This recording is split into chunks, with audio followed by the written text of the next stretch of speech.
awesome God, and there is none like you. With you we win.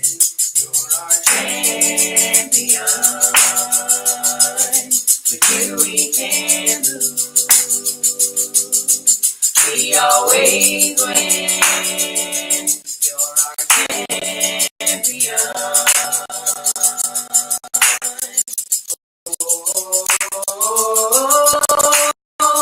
You are the awesome God, and there is none like you.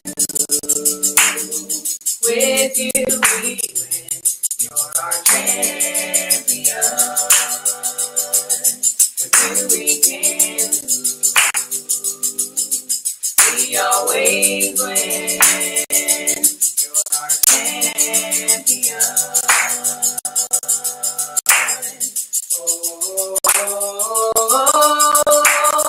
You are the awesome God, and there is none like you.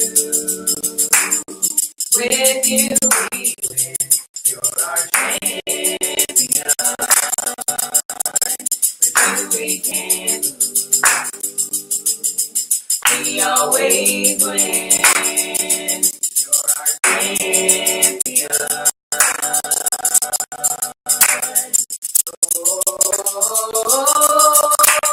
You are the awesome God, and there is none like you. With you we win. You're our champion. With you we can lose. We always win. You're our champion.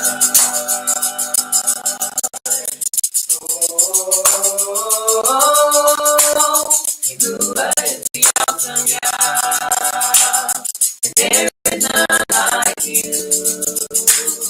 With you we win. You're our champion. With you we can lose. We always win. You're our champion.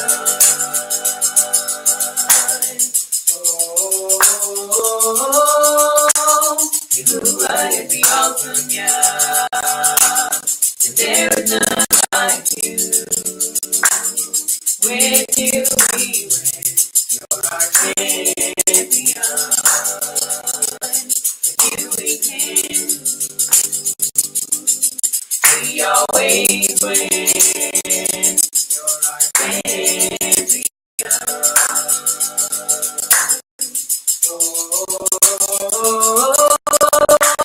You are the awesome God, and there is none like you.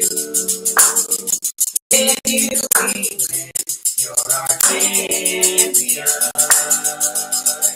With you we can lose.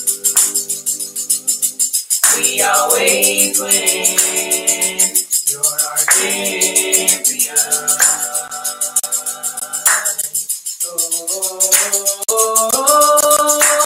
You are the awesome God, and there is none like you. With you we win. You're our champion. With you we can lose. We always win.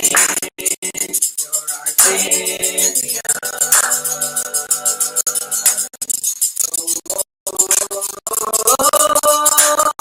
You are the awesome God, and there is none like you. With you we win. You're our champion. With you we can lose. We always win. You're our champion.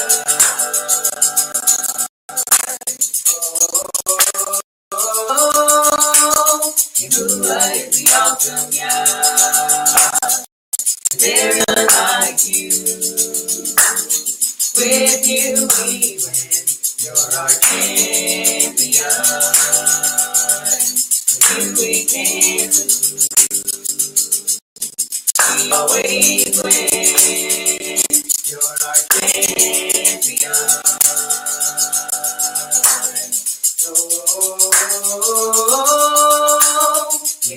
is the awesome Yah, and there is none like you.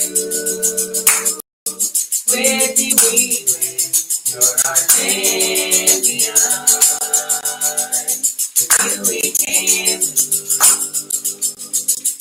we always win, you're our champion.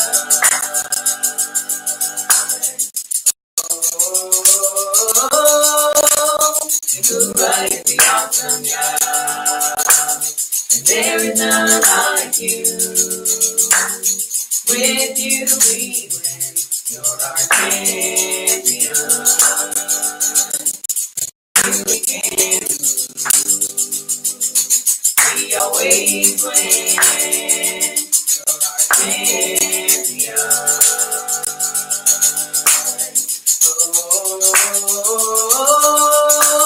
Jehovah is the awesome Yah, there is none like you. With you we win, you're our champion. With you we can, we always win, you're our champion.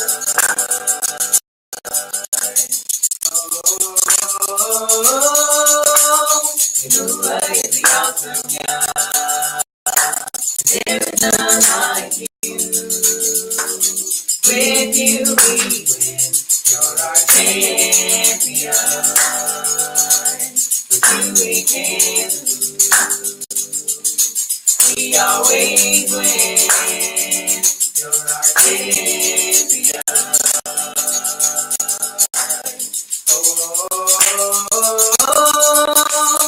Jehovah is the awesome Yah, and there is none like you.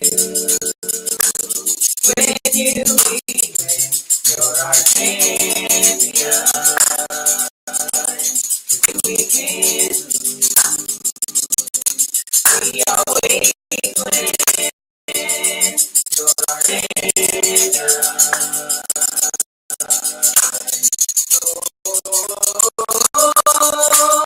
Jehovah is awesome Yah, and there is none like you. With you we win, you're our champion. With you we can, we always win, you're our champion.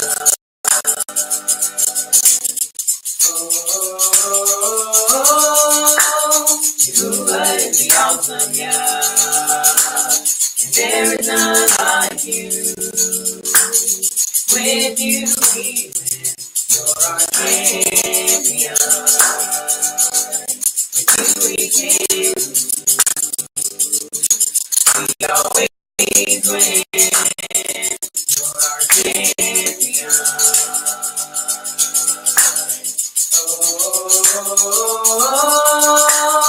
Jehovah is the awesome Yah, and there is none like you. With you we win, you're our champion. With you we can, we always win, you're our champion.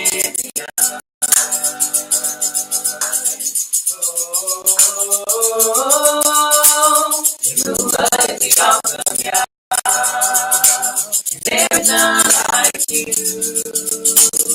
With you we win, you're our champion. With you we can, we always win, you're our champion.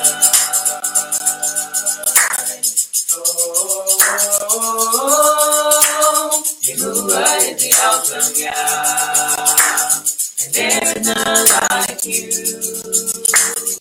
With you we win, you're our champion.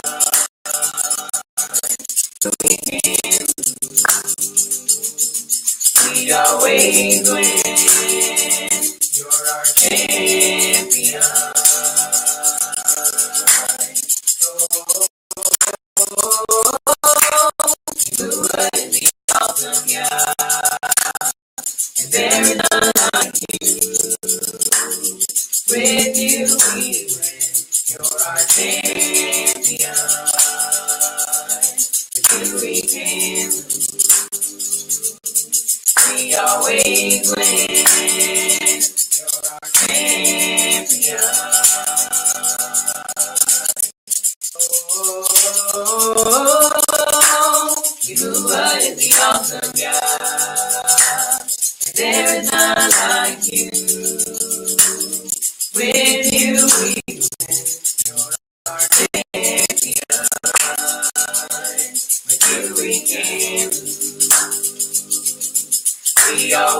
always win. You're our champion.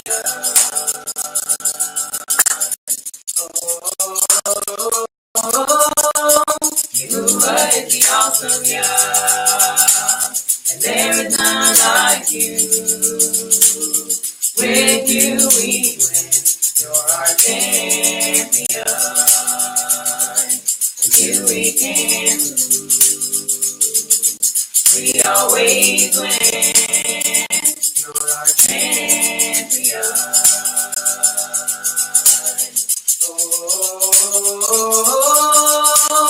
You are the awesome God.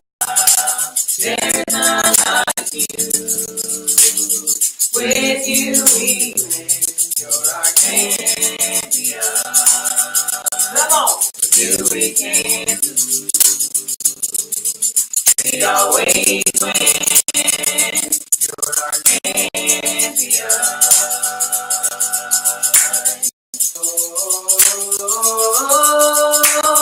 You are the awesome God, and there is none like you. With you we win. You're our champion. With you we can. We always win. You're our champion.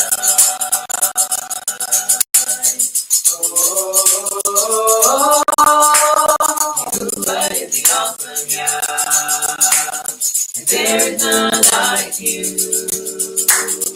With you we win. You're our champion. With you we can. We always win. You're our champion.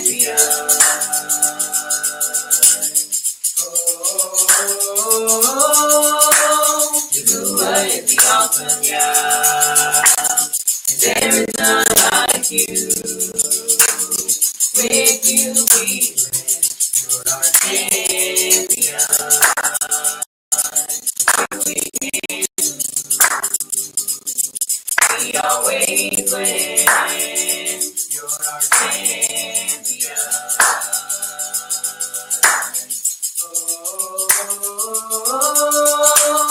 You are the awesome God, and there is none like you. With you we win. You're our champion. With you we can. We always win. You're our champion.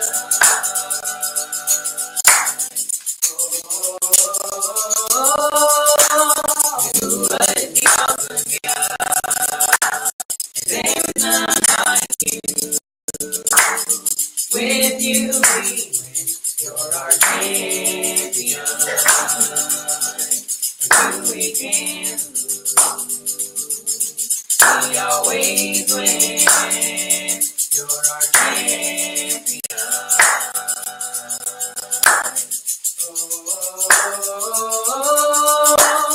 You are the awesome God, and there is none like you. With you we win.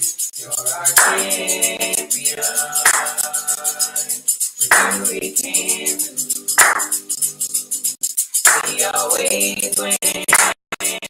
You're our champion.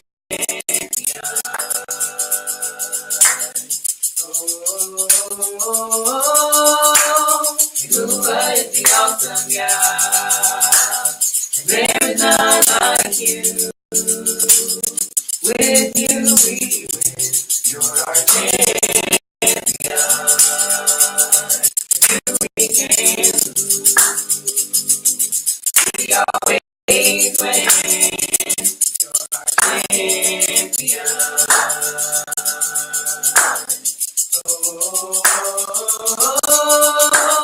You are the awesome God, and there is none like you. With you we win. You're our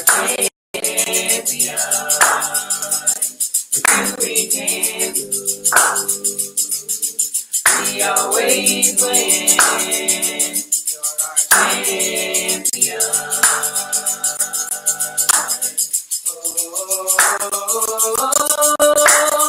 You are the awesome God. There is none like you. With you we win. You're our champion. With you we can. We always win. You're our champion.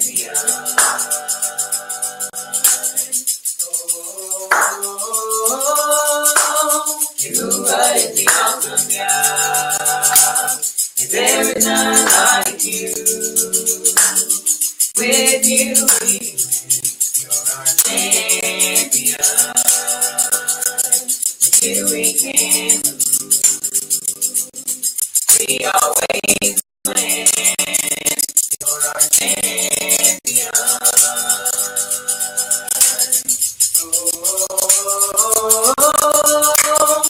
You are the awesome God. There is none like you. With you we win. You're our champion. With you we can. We always win. You're our champion.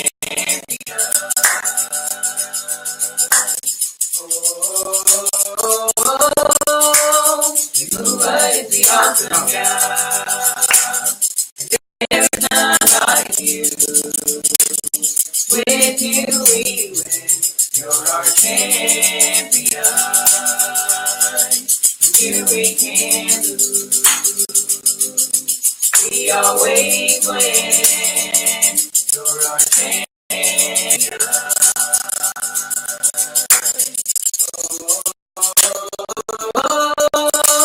You are the awesome God. And there is none like you. With you we win. You're our champion. With you we can. We always win. You're our champion.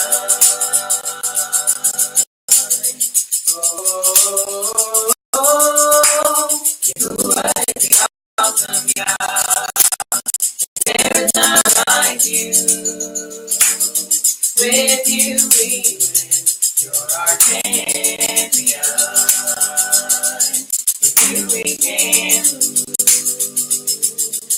We always win. You're our champion.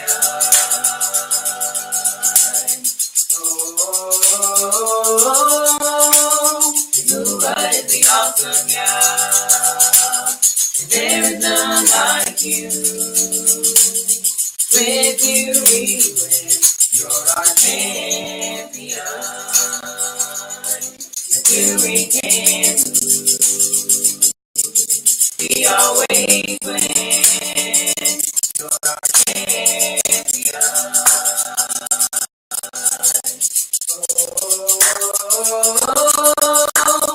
You are the awesome God.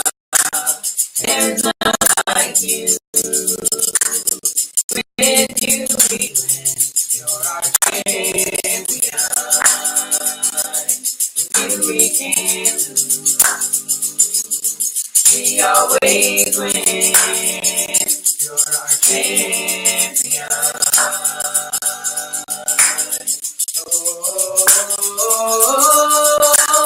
You are the awesome God. There is none like you. With you we win. You're our champion. With you we can. We always win. You're our champion.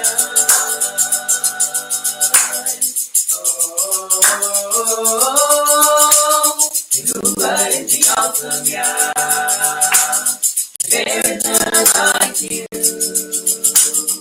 With you we win. You're our champion. With you we can. always win. You're our champion.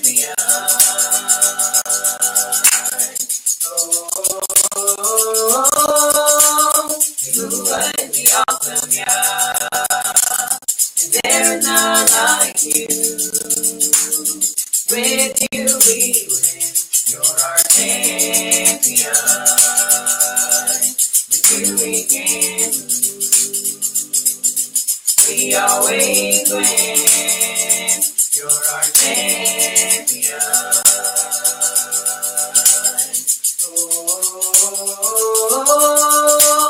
You are the awesome God. There is none like you. With you we win. You're our champion. With you we can. We always win. You're our champion.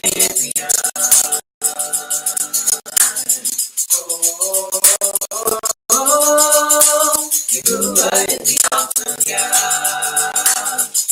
There's none like you. With you we win. You're our champion. With you we can. We always win. You're our champion.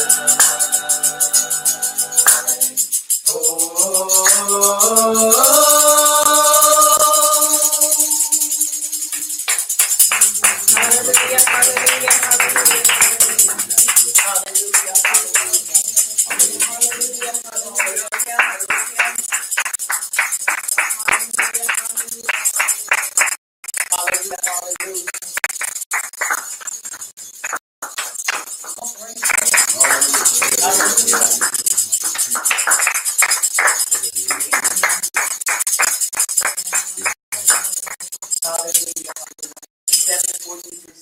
afternoon, we want to say greetings in the matchless name of our Savior Yahushua HaMashiach, in the Abba Yahuwah. As we stand before you this day, we want to say great rising as we prepare to go into our class. I want to say once again, we Baruch Atah Abba Yahuwah, and we Baruch Him for you that will join us on today. We love you. We appreciate you for your diligence and for your consistency with us, your love, your prayers, and so forth. So as we prepare to get started, we want to get started with first and foremost by reading the commandments. And Apostle Brown will read that for us. I am Yahuwah your power, which brought out the land of Mizraim from the bed of slavery. That you shall have no other power before me. You shall not make you any graven image or any likeness of anything that is in Shemayim above, excuse me, or that is in the earth beneath, or that is in the mire beneath the earth. You shall not bow down yourself unto them, nor serve them. For I, Yahuwah your power, am a jealous power, visiting the iniquity of your vote upon the children of the third and fourth generation of them that hate me, and showing mercy unto thousands of them that love me and keep my commandments. Gimel, you shall not take the name of Yahuwah your power and falsify it, for Yahuwah will not hold him guiltless that takes his name and empties it. Dalet, guard the Sabbath day to set it apart, as Yahuwah your power has commanded you. 6 days shall you labor and do all your work, but the seventh day is a Sabbath of Yahuwah your power. In it you shall not do any work, you nor your son or your daughter, nor your manservant, nor your maidservant, ox, nor your ass, nor any of your cattle, nor your foreigner that is within your gate, that your manservant and your maidservant may rest as well as you. And remember that you were a servant in the land of Mizraim, and that Yahuwah your power brought you out there through a mighty hand and by a stretched out arm. Therefore, Yahuwah your power commanded you to keep the Sabbath day. Read it again. Last part. The Sabbath. And remember that you were a servant in the land of Mizraim, and that Yahuwah your power brought you out of there with a mighty hand and by a stretched out arm. Therefore, Yahuwah your power commanded you to keep the Sabbath day. It's a command, not a request. Right. Hey, honor your father and your mother, as Yahuwah your power has commanded you, that your days may be prolonged, and that it may go well with you in the land which Yahuwah your power is about you. Vav, you shall not murder. Zayin, neither shall you commit adultery. Het, neither shall you steal. Tet, neither shall you bear false witness against your neighbor. You, neither shall you desire your neighbor's wife, neither shall you cover your neighbor's bed, his field, or his manservant, or his maidservant, his ox, or his ass, or anything that is your neighbor's. These words spoke Yahuwah unto all your assembly in the mount out of the midst of the fire, of the cloud, and of the thick darkness, and with a great voice, and he added no more. And he wrote them in 2 tables of stone and delivered them unto me. And it is so. And it is so. And he added no more. And it is so. And it is so. Now we're going to Baruch, the Torah. Repeat with me. Baruch Yahuwah. Baruch Yahuwah. The Baruch one. The Baruch one. Baruch is Yahuwah. Baruch is Yahuwah. The Baruch one. The Baruch one. For all eternity. For all eternity. Baruch atah. Baruch atah. Yahuwah. Yahuwah. Our supreme one. Our supreme one. King of the universe. King of the Who universe. selected us from all the peoples. Who selected us from all the people. And gave us his Torah. And gave us his Torah. Baruch atah. Baruch atah. Yahuwah. Yahuwah. Giver of the Torah. Giver of the Torah. And it is so. And it is so. Baruch atah. Baruch atah. Yahuwah. Yahuwah. Our supreme one. Our supreme one. King of the universe. King of the universe. Who gave us the Torah of truth. Who gave us the Torah of truth. And implanted eternal life within us. And implanted eternal life within us. Baruch atah. Baruch atah. Yahuwah. Yahuwah. Giver of the Torah. Giver of the Torah. And it is so. And it is so. And it is so. Now let us turn our attention to the book of Yahusha, the son of Nun, chapter 1. I'm going to read verse 7 and then we're going to recite verse 8. Only be you strong, and I'm reading from the Abrahamic covenant scriptures. Only be you strong and very courageous, that you may observe to do, verse 7, according to all the Torah which Moshe my servant commanded you, that you turn not from it to the right hand or to the left hand, that you may prosper wherever you go. Now verse 8, repeat with me. I will not let this book of the Torah I will not let this book of the Torah depart from my mouth, depart from my mouth, but I shall meditate in it but I shall meditate in it day and night, day and night, that I observe to do according that I may observe to do according to all that is written in it. to all that is written in it. For then I shall make my way prosperous, For then I shall make my way and prosperous, act wisely, and act wisely, and act wisely. and act Now look wisely, at your neighbor and tell your neighbor, you shall act wisely, and you shall act wisely. Look at your other neighbor and tell your other neighbor, you shall act wisely, And you shall act wisely. Look at your other neighbor across the room and tell him and say, you shall act wisely. And you shall act wisely. Now put your hand over your heart and say, Abba Yahuwah, Abba Yahuwah, I shall act wisely. I shall act Come on, wisely. I shall act wisely. I shall act Come on, I wisely. strive every day to act wisely. I strive every wisely. I strive every day to act wisely. I strive every day. I shall act wisely. And it is so. Thank you, sir. I shall act wisely.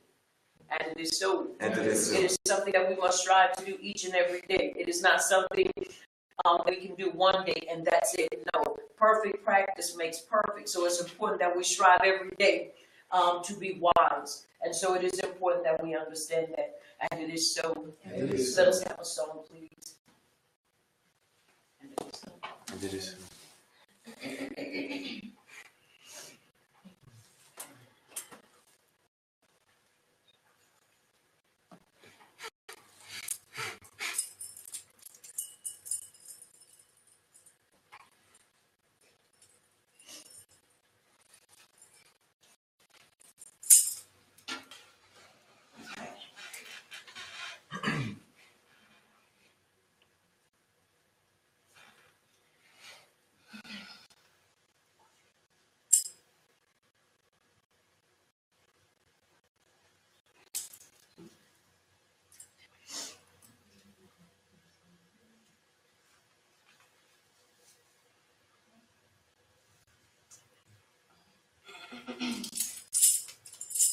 Be magnified,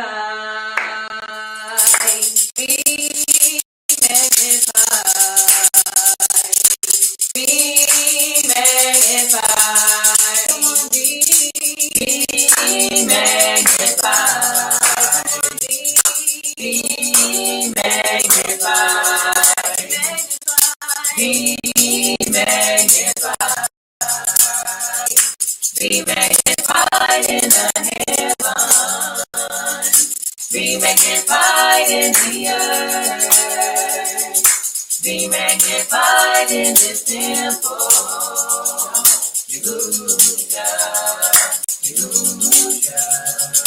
Be thou magnified.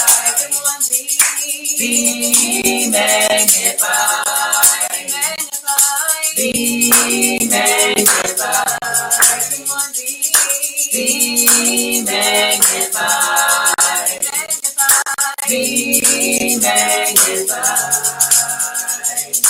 Be magnified in the heavens. Be magnified in the earth. Be magnified in this temple.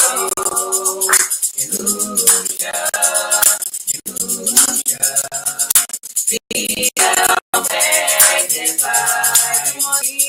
Be magnified. Be magnified. Be magnified. Be magnified. Be magnified in the heavens. Be magnified in the earth. Be magnified in this temple.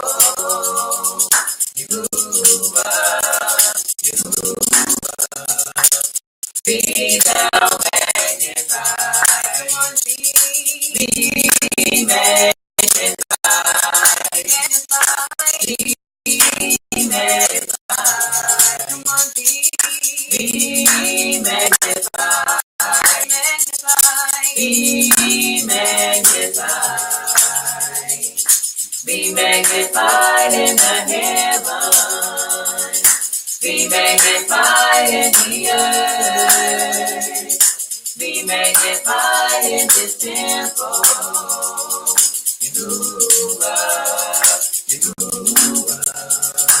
Be thou magnified.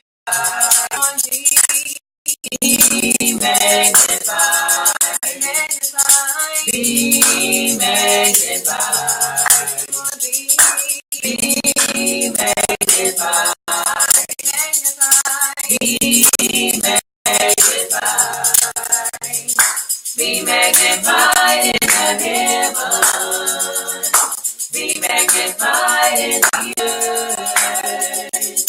Be magnified in the temple.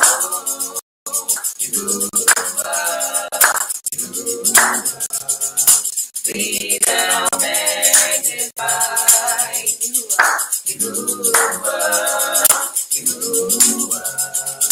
Be thou magnified.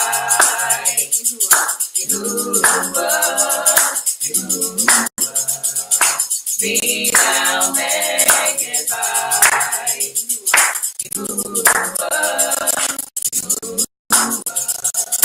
Be thou magnified. Be magnified. Be magnified. Be magnified. Be magnified. Be magnified in the heavens. Be magnified in the earth. Be magnified in this temple.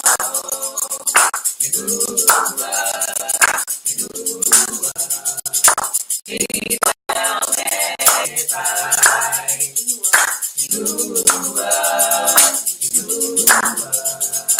Be thou magnified.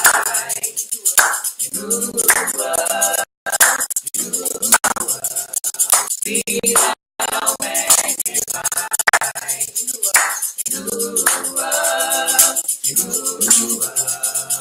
Be thou magnified. Be magnified. Be magnified. Be magnified. Be magnified. Be magnified in the heavens. Be magnified in the earth. Be magnified in the temple.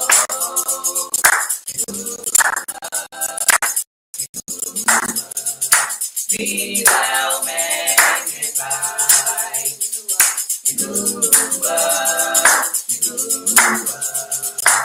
Be thou magnified.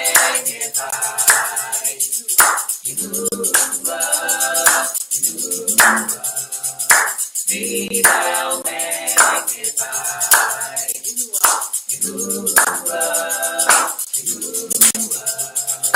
Be thou magnified.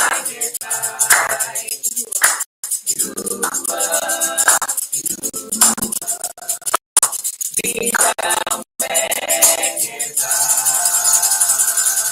Hallelujah, hallelujah, hallelujah, hallelujah.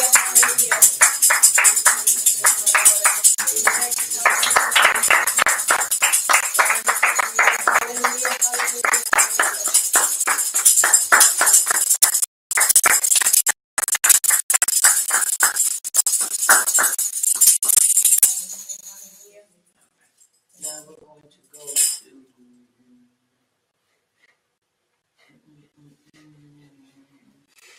Leviticus chapter 6, verses 1 through 14. We're going to read this. These are the commandments, the statutes, and the judgments which Yahuwah, your power, commanded to teach you, that you might do them in the land where you are going to enter and possess it, that you might fear Yahuwah, your power, to keep all his statutes and his commandments, which I command you, you and your son and your grandson, all the days of your life, that your days may be prolonged. Hear therefore, O Yisrael, and observe to do it, that it may be well with you, and that you may increase mightily, as Yahuwah power of your Abbas has promised you in the land that flows with milk and honey. Verse 4.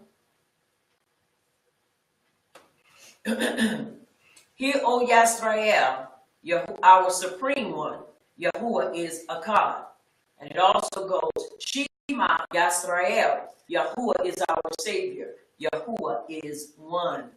And you shall love Yahuwah, your power, your supreme one, with all your heart and with all your soul and with all your might.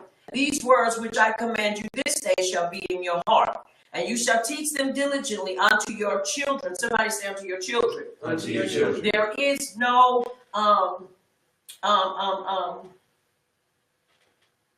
difference. It is to our children, male and female. That's right. Are you hearing me? Yes. It is to our children. And shall talk of them when you sit in your bed, and when you walk by the way, and when you lie down, and when you rise up. That means this is what's supposed to be in our mouths continually and consistently. Right. And you shall bind them for a sign upon your hand, and they shall be as frontlets or teflon between your eyes. And you shall write them upon the door, upon the posts of your bed, and on your gates. That means wherever you live, it means that you are supposed to consistently, constantly, I don't care what you're doing, you're supposed to be talking about the commands of Abba Yahuwah, which are his instructions. Right. And it shall be when your power shall have brought you into the land which he swore unto your Abbas, to Abraham, to Isaac, and to Yaakov, to give you great goodly cities which you did not build. So we have a what? Expectation. Right. We're building for where we are and for where we're going. Somebody would say, well, what does that mean? In other words, Yahuwah is preparing us through his son, Yahushua HaMashiach, through the Torah, through his commands, that we will be prepared and ready to receive what he has prepared for us. Right. And houses full of all good things which you feel not, and wells dug which you did not dig, vineyards and other trees which you did not plant.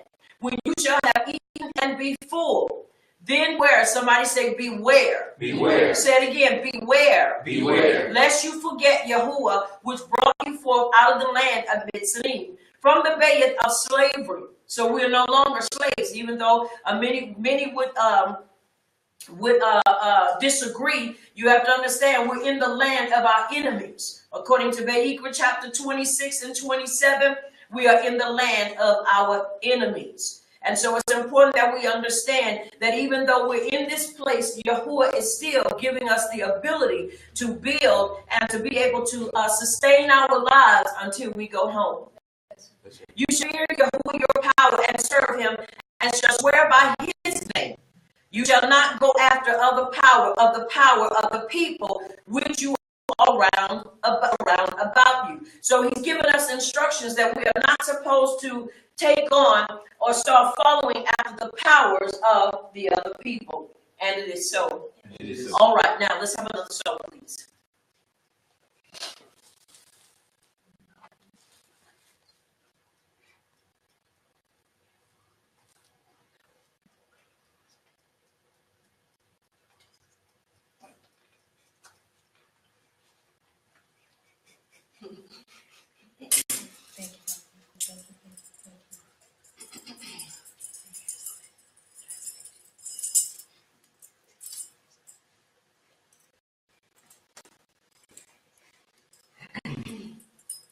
Yahuwah, you're awesome. Yahuwah, you're great. Yahuwah, you're worthy. And you're worthy to be praised. I'll magnify your name. All heavens and the earth will proclaim your grace. Yahuwah, you're awesome. Yahuwah, you're great. Yahuwah, you're worthy. And worthy to be praised. I'll magnify your name. All heavens and the earth will proclaim your grace. Yahuwah, you're awesome. Yahuwah, you're great. Yahuwah, you're worthy. And you're worthy to be praised. I'll magnify your name. All heavens and the earth will proclaim your grace. Yahuwah, you're awesome. Yahuwah, you're great. Yahuwah, you're worthy. And worthy to be praised. I'll magnify your name. All heavens and the earth will proclaim your grace. Yahuwah, you're awesome. Yahuwah, you're great. Yahuwah, you're worthy. You're worthy to be praised. I'll magnify your name. All heavens and the earth will proclaim your grace. Yahuwah, you're awesome. Yahuwah, you're great. Yahuwah, you're worthy. And you're worthy to be praised. I'll magnify your name. All heavens and the earth will proclaim your grace.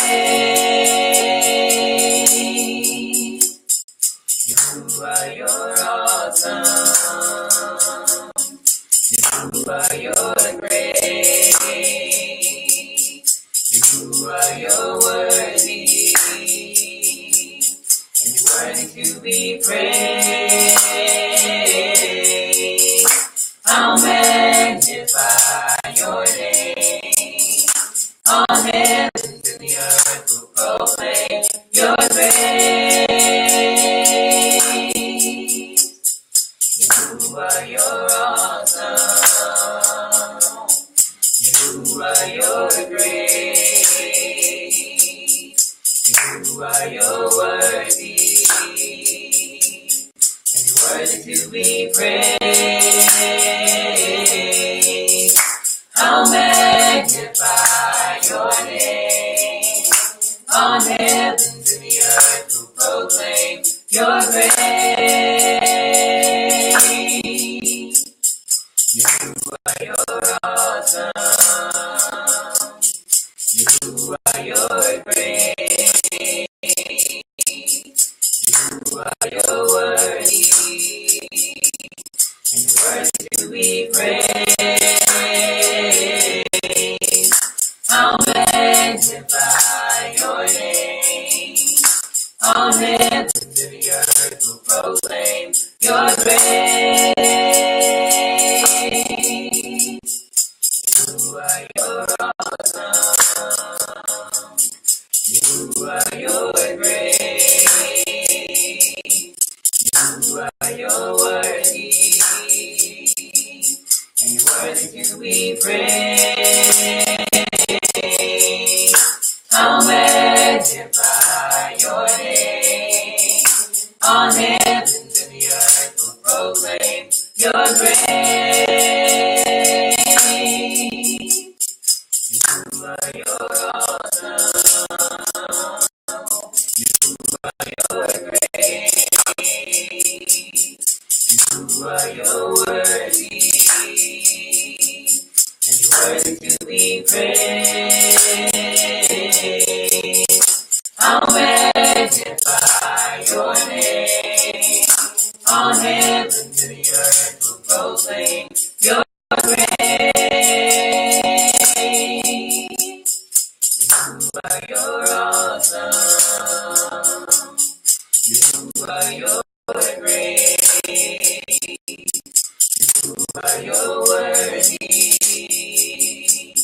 And you're worthy to be praised.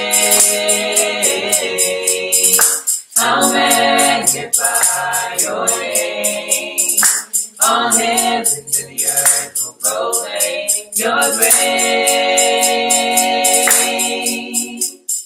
You are your awesome. You are your great. You are your worthy. And worthy to be praised. I'll magnify your name. All heavens and the earth will proclaim your grace.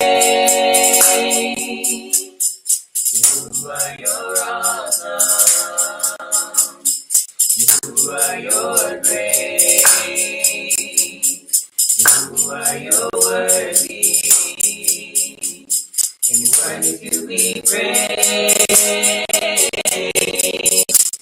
I'll magnify your name. All heavens and the earth will proclaim your grace. You are your awesome. You are your great. You are your worthy. And you're worthy to be praised. I'll magnify your name. All heavens and the earth will proclaim your grace.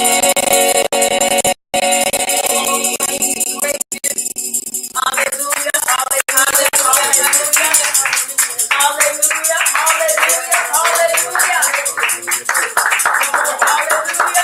hallelujah,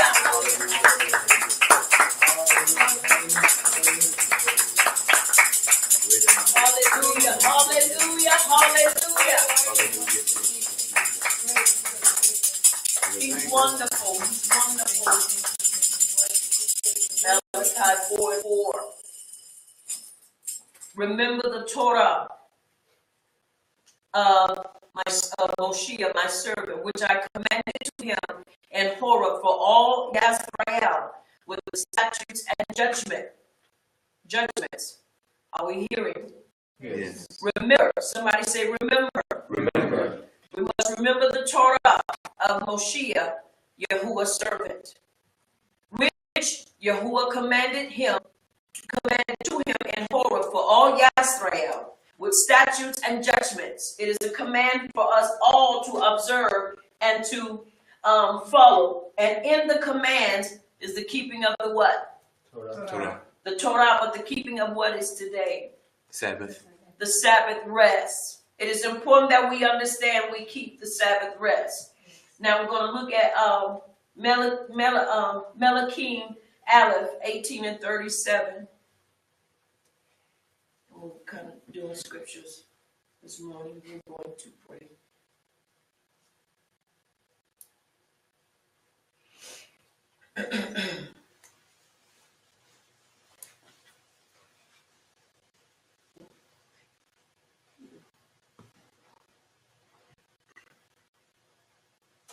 Come on, give it praise.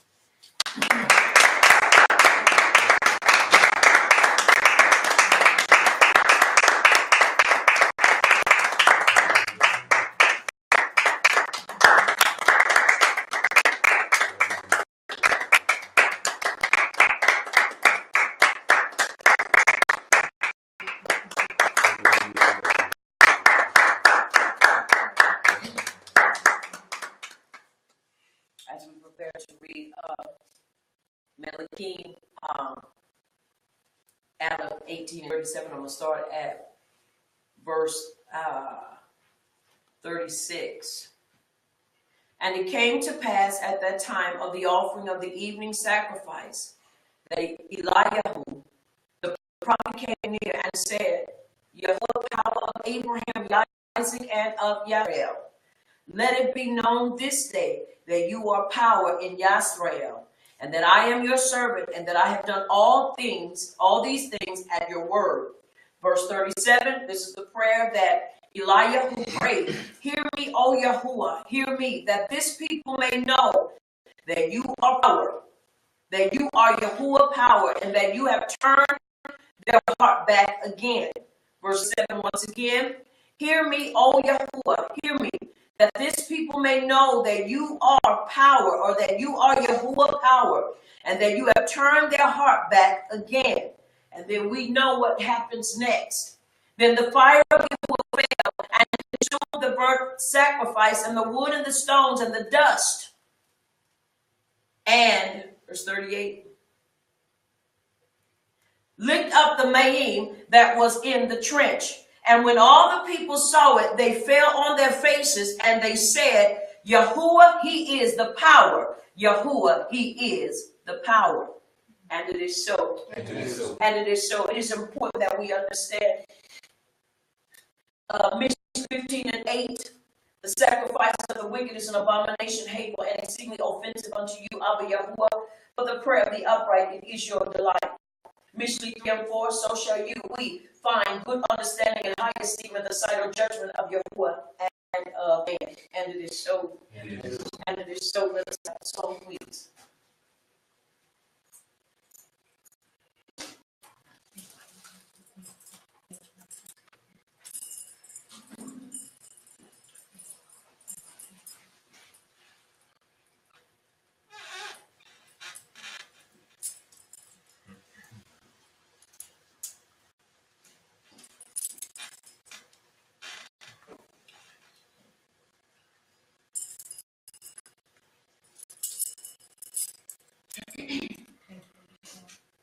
We bring the sacrifice of praise into the house of Yahuwah.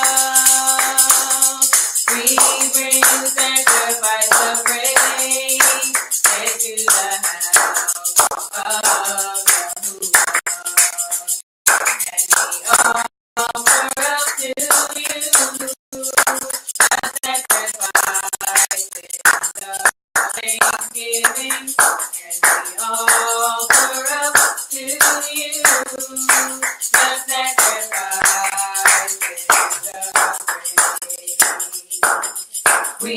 bring sacrifice of praise into the house of Yahuwah. We bring sacrifice of praise into the house of Yahuwah. And we offer up to you the sacrifice of thanksgiving. And we offer up to you the sacrifices of praise. We bring the sacrifice of praise into the house of Yahuwah. We bring the sacrifice of praise into the house of Yahuwah. And we offer up to you the sacrifices of thanksgiving. And we offer up to you the sacrifices of praise. We bring the sacrifice of praise into the house of Yahuwah. We bring the sacrifice of praise into the house of Yahuwah. And we offer up to you the sacrifices of thanksgiving. And we offer up to you the sacrifices of praise. We bring sacrifice of praise into the house of Yahuwah. We bring sacrifice of praise into the house of Yahuwah. And we offer up to you the sacrifices of thanksgiving. And we offer up to you the sacrifices of praise. We bring sacrifice of praise into the house of Yahuwah. We bring sacrifice of praise into the house of Yahuwah.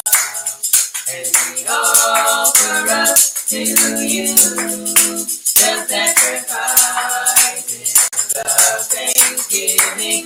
And we offer up to you the sacrifices of praise.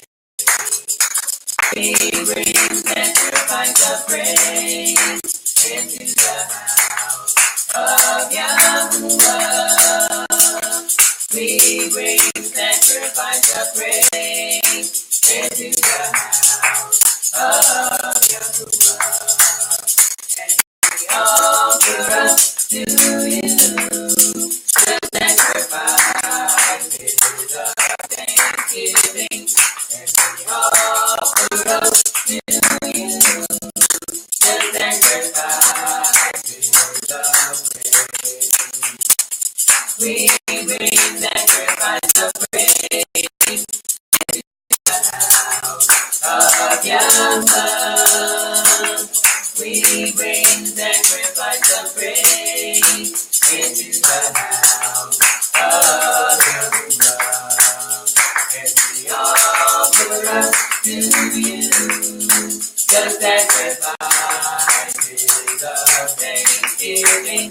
And we offer up to you the sacrifices of praise.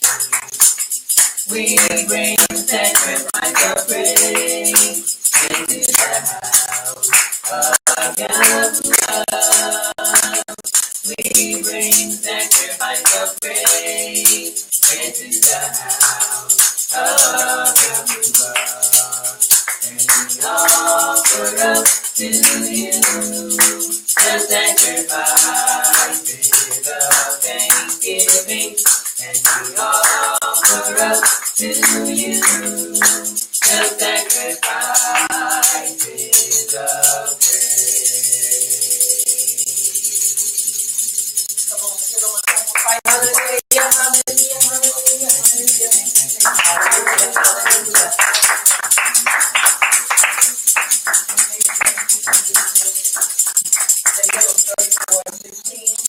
The eyes of Yahuwah are the upright, and his ears are open unto our cry. Verse 17, the upright cry, Yahuwah heareth and delivereth them out of all their troubles.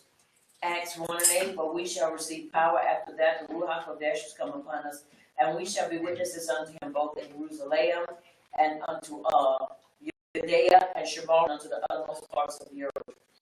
And it is so. And it is so.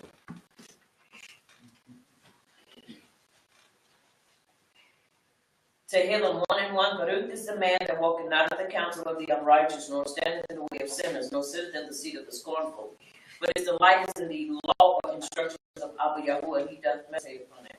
Hebrews 11:6, but without belief it is impossible to please him. For he that cometh to Yahuwah must believe that he is, and that he is a rewarder of them that diligently seek him. It takes belief to be odd, obedient, diligent, disciplined. And it is so.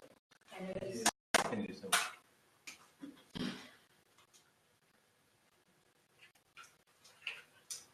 Ayah 33:4. The Ruach Kodesh of Yahuwah hath made me, and the breath of the Almighty hath given me life. Micah 4:8. But truly I am full of power by the Ruach Kodesh of Yahuwah, and of judgment and of might, to declare unto Yaakov his transgression, and to Yisrael his sin. And it is so. And it is so. Excuse me. Yehukin and Aleph, chapter 5, verse 4 and 5. Whatsoever is born of Yahuwah overcometh the world, and this is the victory that overcometh the world, even our belief. Who is he that overcometh the world, but he that believeth that Yahushua is the Son of Yahuwah? Yehukin and Aleph, chapter 2, verses 5 and 6.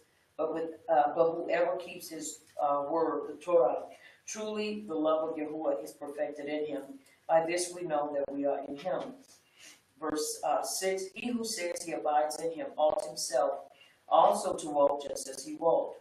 Verse 17, and the world passes away and the lust thereof, but he that doeth the will of Yahuwah abide forever. Somebody say abide forever. Abide forever.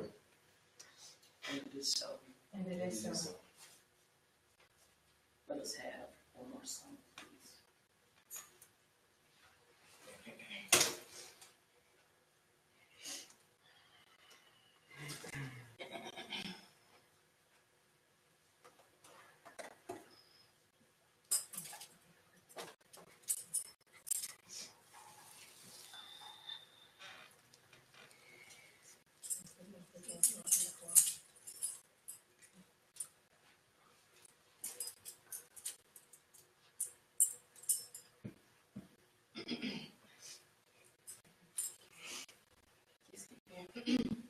How great is Yahuwah? Sing with me, how great is Yahuwah? Oh, sing how great is Yahuwah? Come on, sing with me, how great is Yahuwah? Sing with me, how great is Yahuwah? Oh, sing how great is Yahuwah? Sing, oh, how great is Yahuwah? Sing with me, how great is Yahuwah? Oh, sing how great is Yahuwah? You're the name above all names. You're the name above all names. And you are worthy of our praise. And our hearts will sing. Oh, how great is Yahuwah? You're the name above all names. You're the name above all names. And you are worthy of our praise. And our hearts will sing.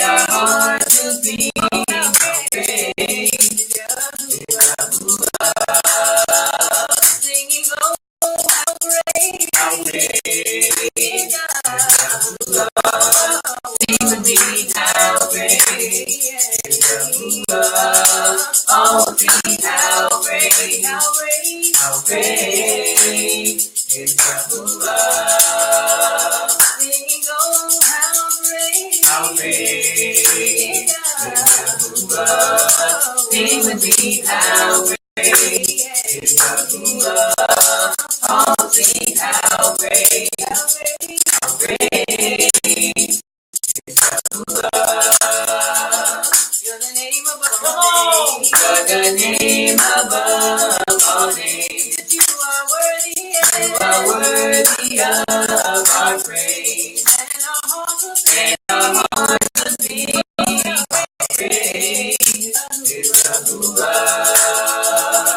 You're the name above all names. You're the name above all names. And you are worthy, you are worthy of our praise. And our hearts will be praise is Yahuwah. Singing, oh, how great is Yahuwah. Sing with me, how great is Yahuwah. Oh, sing, how great is Yahuwah.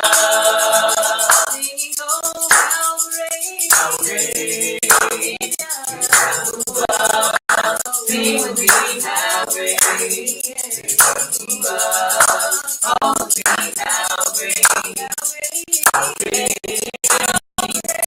Yahuwah. Singing, oh, how great is Yahuwah. Sing with me, how great is Yahuwah. Oh, sing, how great is Yahuwah. Singing, oh, how great is Yahuwah. Sing with me, how great is Yahuwah. Oh, sing, how great is Yahuwah.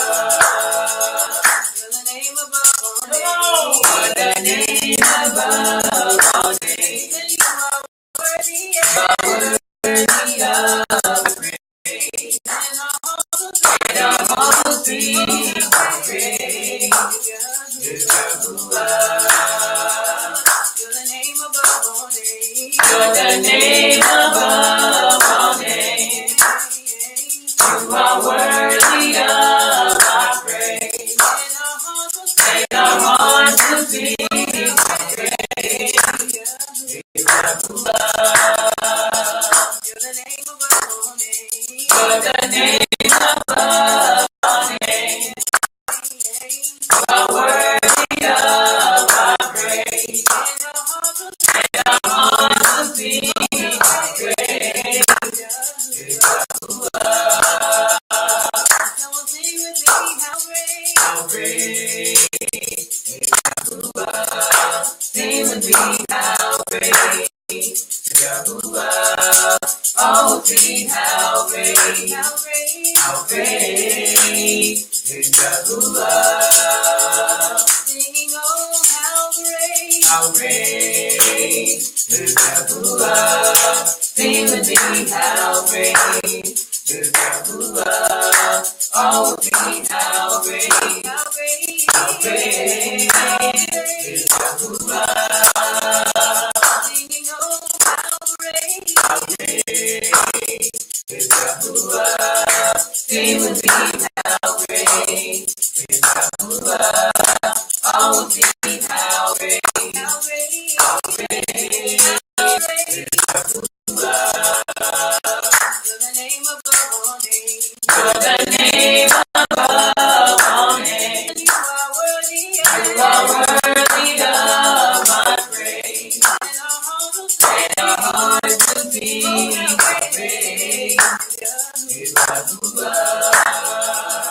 You're the name above all names. You're the name above all names. And you are worthy of my praise. And our hearts will sing, praise is Yahuwah. You're the name above all names. You're the name above all names.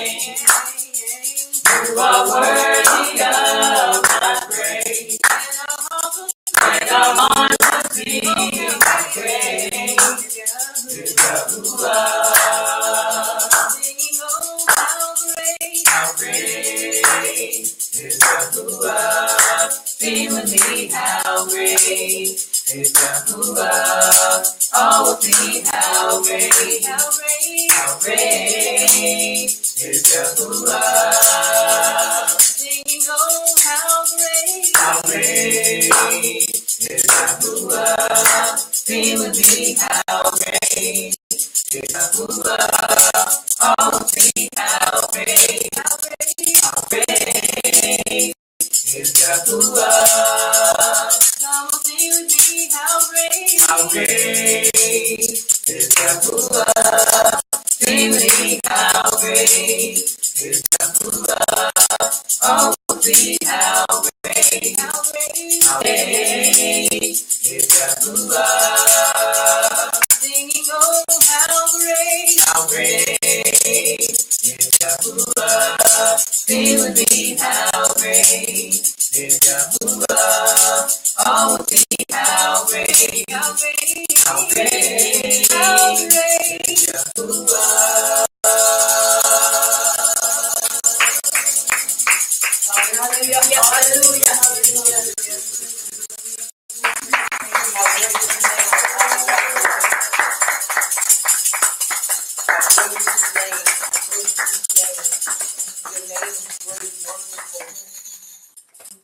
And we give you praise.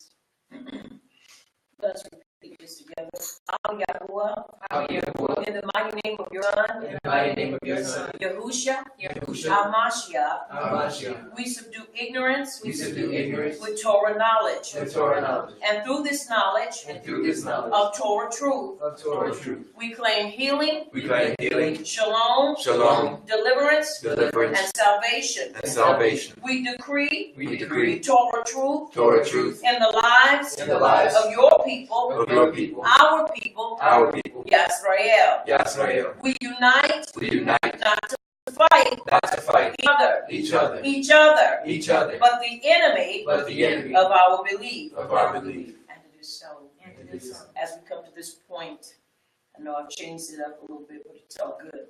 Let us bow before our King as we say this last prayer before our Yahuwah, or this as we recite this together.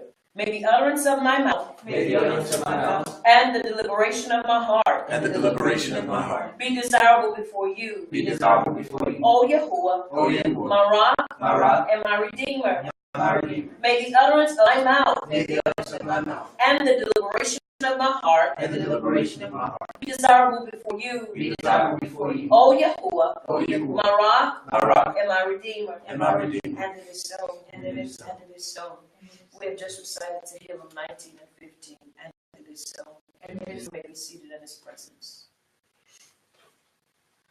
We Torah Him for all that He's doing, all that He's done, and all that He's yet going to do. Torah Him changes that He's bringing forth in our lives and the restructuring of our lives. And I am just so thankful to what He's doing, what He's done, what He's yet going to do. I pray that everyone has had a shalom night up until this point, shalom throughout this day, as we prepare to dive into our lesson on this afternoon. As we always have, we have a theme, and our theme this day is Vayilek, and he went. That's what it means, and he went. And so on today, we're going to talk about Moshiach. Let us turn our attention to the book of Devarim, chapter 31. Once again, we do give Abba Yahuwah all praise and all esteem and the presence of the host of Shemayim as we stand before Him this day, hungry and thirsty after His uprightness. Matthew 5:6 tells us that if we hunger and thirst after His uprightness, we shall be filled. And I don't know about you, but I want to be filled. I want to be filled with all of Him and less of me, more of Him and less of me, that I may walk in His truth and that I may continue to fulfill His commands in and upon my life. It is important with the changes, once again, with our changes, the changes that are taking place in our lives. And all around us, it's important that we understand that we still have an obligation and a responsibility to develop into the character or develop the characteristics of our Abba in our lives. Perfect practice makes perfect. And so the more we do a thing, the better we become at it. It's important that we learn to avail ourselves and that we learn to yield ourselves to the commandments of Abba Yahuwah. That's right. One of the things that got our ancestors and forefathers in trouble, frequently kept them in trouble, and always losing, was that they were always forgetting his commandments, his statute, his judgments, and his testimonies, and his commandments. You have to understand what is the first thing that causes us to forget his statutes, his judgments, and his testimonies. Is when we negate and we fail to apply and to follow his commandments. Right. We know his commandments are sure, we know they are perfect and entire. And so it's important if we want to be that people and be a people without want and without lack. And I'm not just talking about financially, I'm talking about in every part of our lives. Then it's important that we maintain our diligence and our consistency in his instructions for our lives. I know in this time, in this day and time, it is challenging every day. Every day it becomes a little more challenging. Every night it becomes a little more challenging. Every day it's becoming more challenging. Why? Because you have to understand, the more that he reveals himself to us, the more the enemy is going to turn up the heat. Somebody say he's going to turn up the heat. He's going to turn up the heat. He's going to turn up the heat. Why? Because he wants us to falter, fumble, and stumble. Right. He wants us to begin to complain and feel like it's too hard or feel like we can't make it. You have to understand, opposition and criticism, all those things are going to come because it's a part of the territory. They did it to Yahushua. That's right. They did it to him on a consistent basis. When they could not figure him out, even though they knew he was of Abba Yahuwah, knew he was called to do what he was called to do, yet they always had something that they had to try to find fault with. Why? Because when it comes down to it, if the enemy cannot cause you to stumble and fumble in one area, he's going to always try to come up with another handle and another angle. Right. So if he can't get you and cause you to mess up in your character, he'll come in another avenue. He'll come and start trying to mess in your finances. He'll come and start trying to mess in other areas. So once again, it's important that we follow instructions. Are you hearing me? Yes. No matter where we go in life, it is important that we follow not just any instructions, but we follow the instructions that Abba Yahuwah has planned out, outlined for our lives. So, all right, we're going to be starting in the book of Devarim, chapter 31, and we're going to start at verse 1, and everybody will be able to read 4 verses of peace. And it is so. It is so. 406.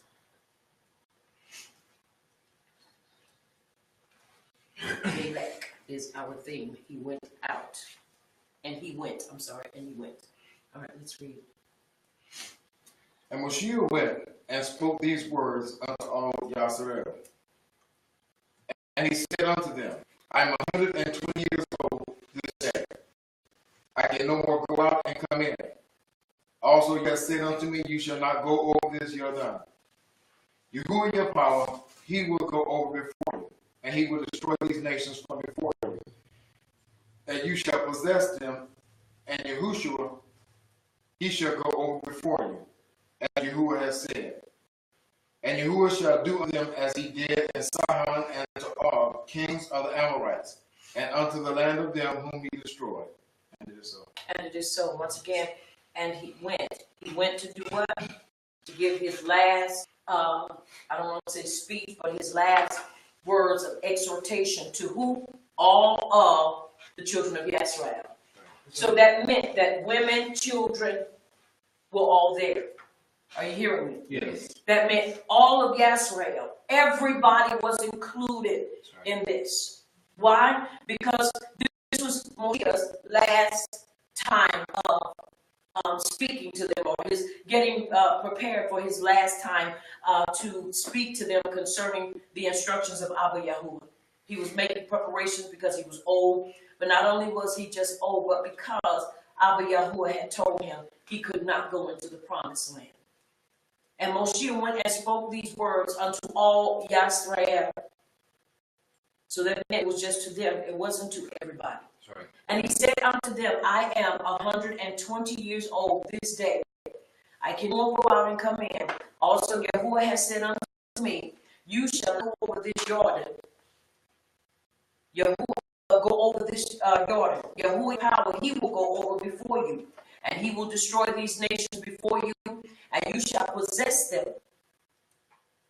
And Yahusha, we know, is Joshua, the son of Nun in the English. He shall go over before you, as Yahuwah has said. Changing of the guard, changing a season, changing. It's important that we understand the power of change and understand that when Yahuwah makes a change, I don't care who doesn't like it, you just got to get with the program and go. And if you love him, you're going to move forward. Right. So the changing of the guard, it is at this point that Yahuwah has given the authority and given the instructions to take the great people over, our people over Jordan. That now assignment has been given to Yahushua, the son of Nun. And so now it is up to them to walk in obedience. Now look what he says to them once again. He's giving them a word exhortation and also affirming in that what Yahuwah is going to do. Right. And Yahuwah shall do unto them as he did to Sihon and to Og, kings of the Amorites, and unto the land of them whom he destroyed. That tells us he destroyed them. Right. And so Yahuwah is going to do that very same thing, but there is a prerequisite. We got to live right. You can't just live any kind of way and think that Yahuwah is going to do what he said. Once again, it's important that we have order and that we have discipline in our lives, obedience, diligence, and discipline. In order to walk in those things and have that character upon our lives, we must study. And study what? Study to know the ways of Abba Yahuwah. Study to know what he has commanded us to do. And we find that out through the life of Yahushua. Now, I know many probably thinking, in the change up of the stone, you have to understand, Yahushua came to show us how to worship Abba Yahuwah. So all worship belongs to Yahuwah. But watch this. But we give thanks unto Yahushua because he's the one that opened the door to show us how to praise and worship Abba Yahuwah. Right. Are you understanding? Yes. That was what he came to do. He didn't just come to say, well, I'm going to grab y'all out of a fiery furnace and I'm just going to throw y'all here. He came to show us the different areas of our lives that we were lacking in, that we were missing, how to Abba Yahuwah in the right manner. Why? Because we had gotten so steep into paganism and we had basically forsook our love and our life living for Abba Yahuwah. So restoration was taking place like it is now. I said and I'll say it again, Yahuwah gave me 3 R's.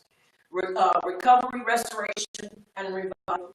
For the great revival, we have to first be recovered. In order to be recovered, you have to first understand restoration.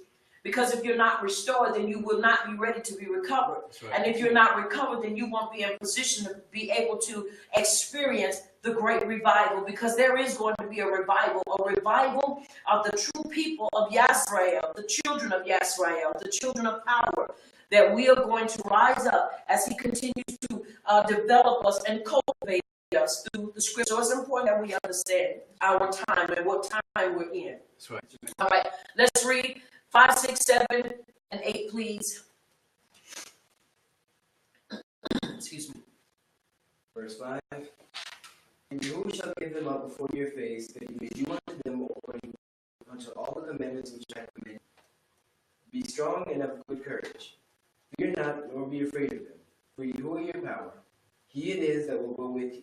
He will not fail you or forsake you. And Moshe called unto Yahushua, and said unto him in the sight of all Yisrael, Be strong and of good courage, for you must go with this people unto the land which Yahuwah has sworn unto their vote to give them. And you shall call unto him. And Yahuwah, he is that will go before you. He will be with you. He will not fail you nor forsake you. Fear not, neither be dismayed. And it is so. And it is so. Once again, it's important that we understand what's going on here. And Yahuwah shall give them up before your face, that you may do unto them according unto all commandments, which I have commanded you. Once again, he's reiterating. He is basically encouraging them, reminding them not to forget. And then he says, be strong and of a good courage. Fear not, nor be afraid of them. For Yahuwah your power, He's our power. He it is that will go with you. He will not fail you nor forsake you. This is one of the things that I believe that gets us as a people so many times is that we get to a place of fear because some of us, we don't know what God's going to do. And because we have been taught to believe that we're supposed to know everything, that when it comes down to moving in belief, true belief, and we don't know everything and we don't know all the steps that are planned out for us, what ends up happening? We end up getting scared and we end up backing up because we don't know what's going to happen. Once again, this is where you have to relinquish your authority and relinquish what you believe as being right and follow what He has sanctioned and said is right for us as people. Now, you have to understand the changing of the guard. They were changing leadership. And leadership, you have to understand, Moshe was with them from the very beginning. Yahusha was with them as well, but you have to understand, he was a young man. He grew into leadership. He grew into his leadership. And so now he's got to take on the responsibility of leading this people, hard-headed, stiff-necked, stubborn, disobedient people into the promised land. And this is why he's being encouraged to be strong. Because you have to understand, when you're dealing with people that don't believe that they have a problem, that's a major problem. Right. When you're dealing with people that do not believe they have issues in their lives, that's a problem.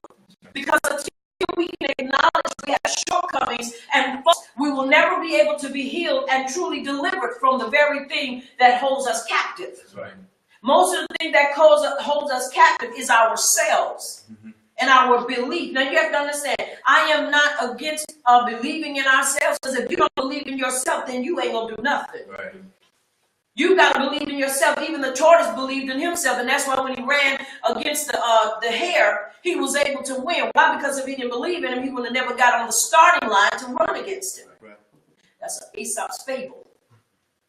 So it's important that we understand when we get into this walk and when we are awakened to it, we are not just getting it thinking haphazardly or thinking, well, whatever's going to happen. No, we have an expectation and we move towards that expectation in our actions. Right. With our words. So it's important that we maintain, regardless of what we're hearing and what we're seeing, it is important that we remain focused. Somebody say, stay focused. Stay focused. It doesn't matter what's going on. Stay focused. Right. Stay focused. Stay vigilant. Stay sober in an intoxicating world. Are you hearing me? Yes. In a world that is without Torah. Stay focused. Somebody say, stay focused. Stay focused. Say it again. Stay focused. Stay focused. It's important that we stay focused because a lot of things are happening and you ain't seeing the lights of it. As more stuff begin to turn and change. Now he tells us that I will not fail you, neither forsake you. That is something that we need to always remember. And Moshe called unto Yahusha and said unto him in the sight of all Yisrael, be strong and of good courage, for you must go with this people unto the land which Yahuwah has sworn unto their abbas to give them, and you shall cause them to inherit it. Once again, you have to understand that is a great responsibility. Because we're talking about 12 tribes, but we're talking about thousands, even I would go to say millions of people that now have to inherit land. You got to make sure that everything is in order. You got to make sure that the officers are right. You got to make sure that those that are in position to judge are living right and doing right. You got to make sure that the people you put in your corner are the right people in your corner. You got to make sure that people have the right mentality. You have to make sure that people have the right mindset and the right heart. Why? Because if not, you can put people in positions that are not ready for it, right. And they will cause more damage and more harm than the law allows. That's right. Why? Because you have to understand, it's important that we understand the people that are in our inner circle. That's right. Why am I saying this? Because you have to understand we're in a time of building our belief that was damaged by Christianity, damaged by paganism and false religion, which we don't live by religion, we live by our belief, excuse me, and our lifestyle of Yahuwah. That's right. And so it's important that we understand these important principles. Right. Are you hearing me on today? Yeah. It's important, very important. Somebody say important. It's important. It's important that you know your inner circle. Right. Now, something the leader has anything anything to do with anything, but yes, it does. Because if you don't know who's in your inner circle, when situations arise and something happens, and you need to be able to deal with them, or you need to be able to lean on them, and they're not in the right place, honey, you will fall. Right. You will fall, because something I've learned, you cannot share all of your experiences with everybody, because everybody's not ready to hear certain things that you have come out of. I'm a firm believer, because scripture says we overcome the beast by the blood of the Lamb and by the word of our testimony. But you better know who's in your inner circle. Why? Because when you are taking on a responsibility, watch this, he didn't call himself to this, Yahuwah gave him the responsibility to carry and to instruct the children of Israel. Now, it's important that we understand his responsibility was a great responsibility. That's why he had to constantly be encouraged. Because you can easily become discouraged if you have the wrong people in your corner or in your circle. That's right. That's right. Because when you want to go, they may not feel like it's important to go. They may not feel like, oh, that's, you can't do that. You're not ready for that. You got to understand, you don't move according to what people feel and how they believe. You move according to the instructions of Yahuwah upon your life. That's right. Now, once again, with that being said, this is why we got so many loose cannons out there. And I know you probably ain't going to like it, and that's okay. I love you anyway, and I'm going to continue to pray for you. But many people don't like to be told that you need to be accountable to somebody. Somebody that is that's accountable to Yahuwah. Somebody that is mature and that's not going to play games with you. Yes. That's going to tell you, no, I love you, but no, that's wrong. You are not ready for that. You need to sit down and drink you some the milk of the word, because you're still growing. Right. Many times people are thrust into positions. You have to understand, Yahushua walked on Moshe for a very long time. He learned how to be a leader. He learned how to minister. He learned how to discipline without partiality and without being biased. He learned. You got to learn how to do these things. If not, you will be biased. That's right. And we have a lot of people that are biased. And we didn't even deal with gender, because that's just enough. That's constantly a constant battle. When we're supposed to be working together to push and the healing and deliverance and restoration to our people. That's right. It's like we sitting up here and we supposed to be fighting the enemy, and then we look at each other and say, but you ain't supposed to be on the same line with me, and turn around and you basically cut down the person fighting with you and not against you. It's important that we understand what's taking place here. Right. And he tells him, and who he it is that will go before you. He will be with you. He will not fail you. Neither forsake you. Fear not, neither be dismayed. And Moshe wrote this Torah and delivered it unto the Kohenim, the sons of Levi, which carry the ark of the covenant of Yahuwah, and unto all the elders of Yisrael. The Torah, you have to understand, it's Yahuwah's Torah. Moshe was just a messenger. Right.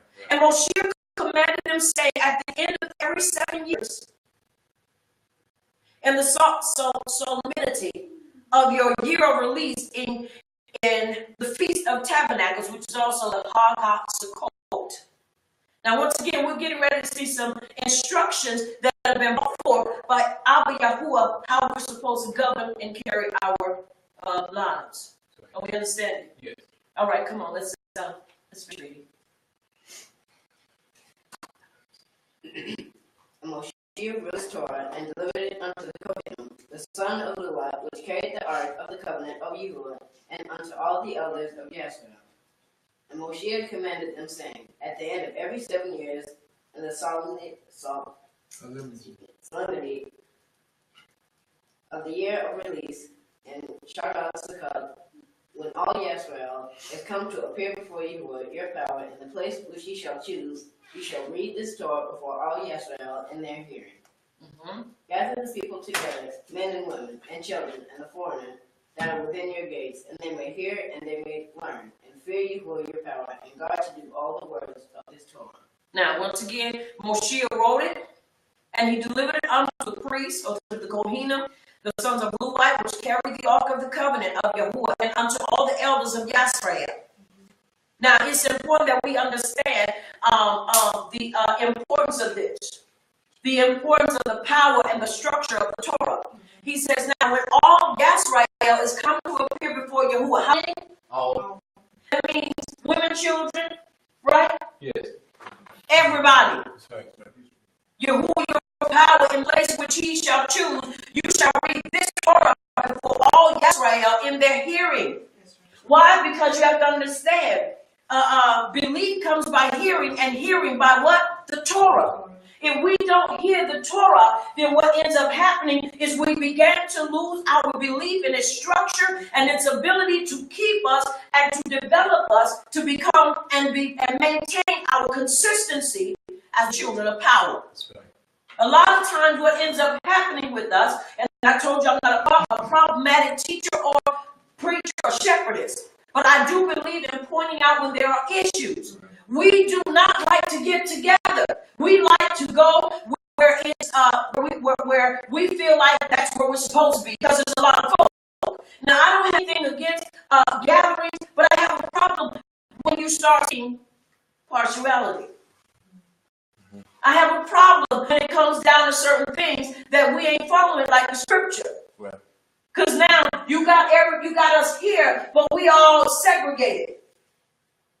We all segregate. They want to put the women in one place, and then they want the men to be in one place. He said when you all gather together. He didn't say when the women be on the back side and the men be up toward the front. He said when you all come together for this time. Let the Torah be read. He did not separate us. Right. That is man's issue and problem.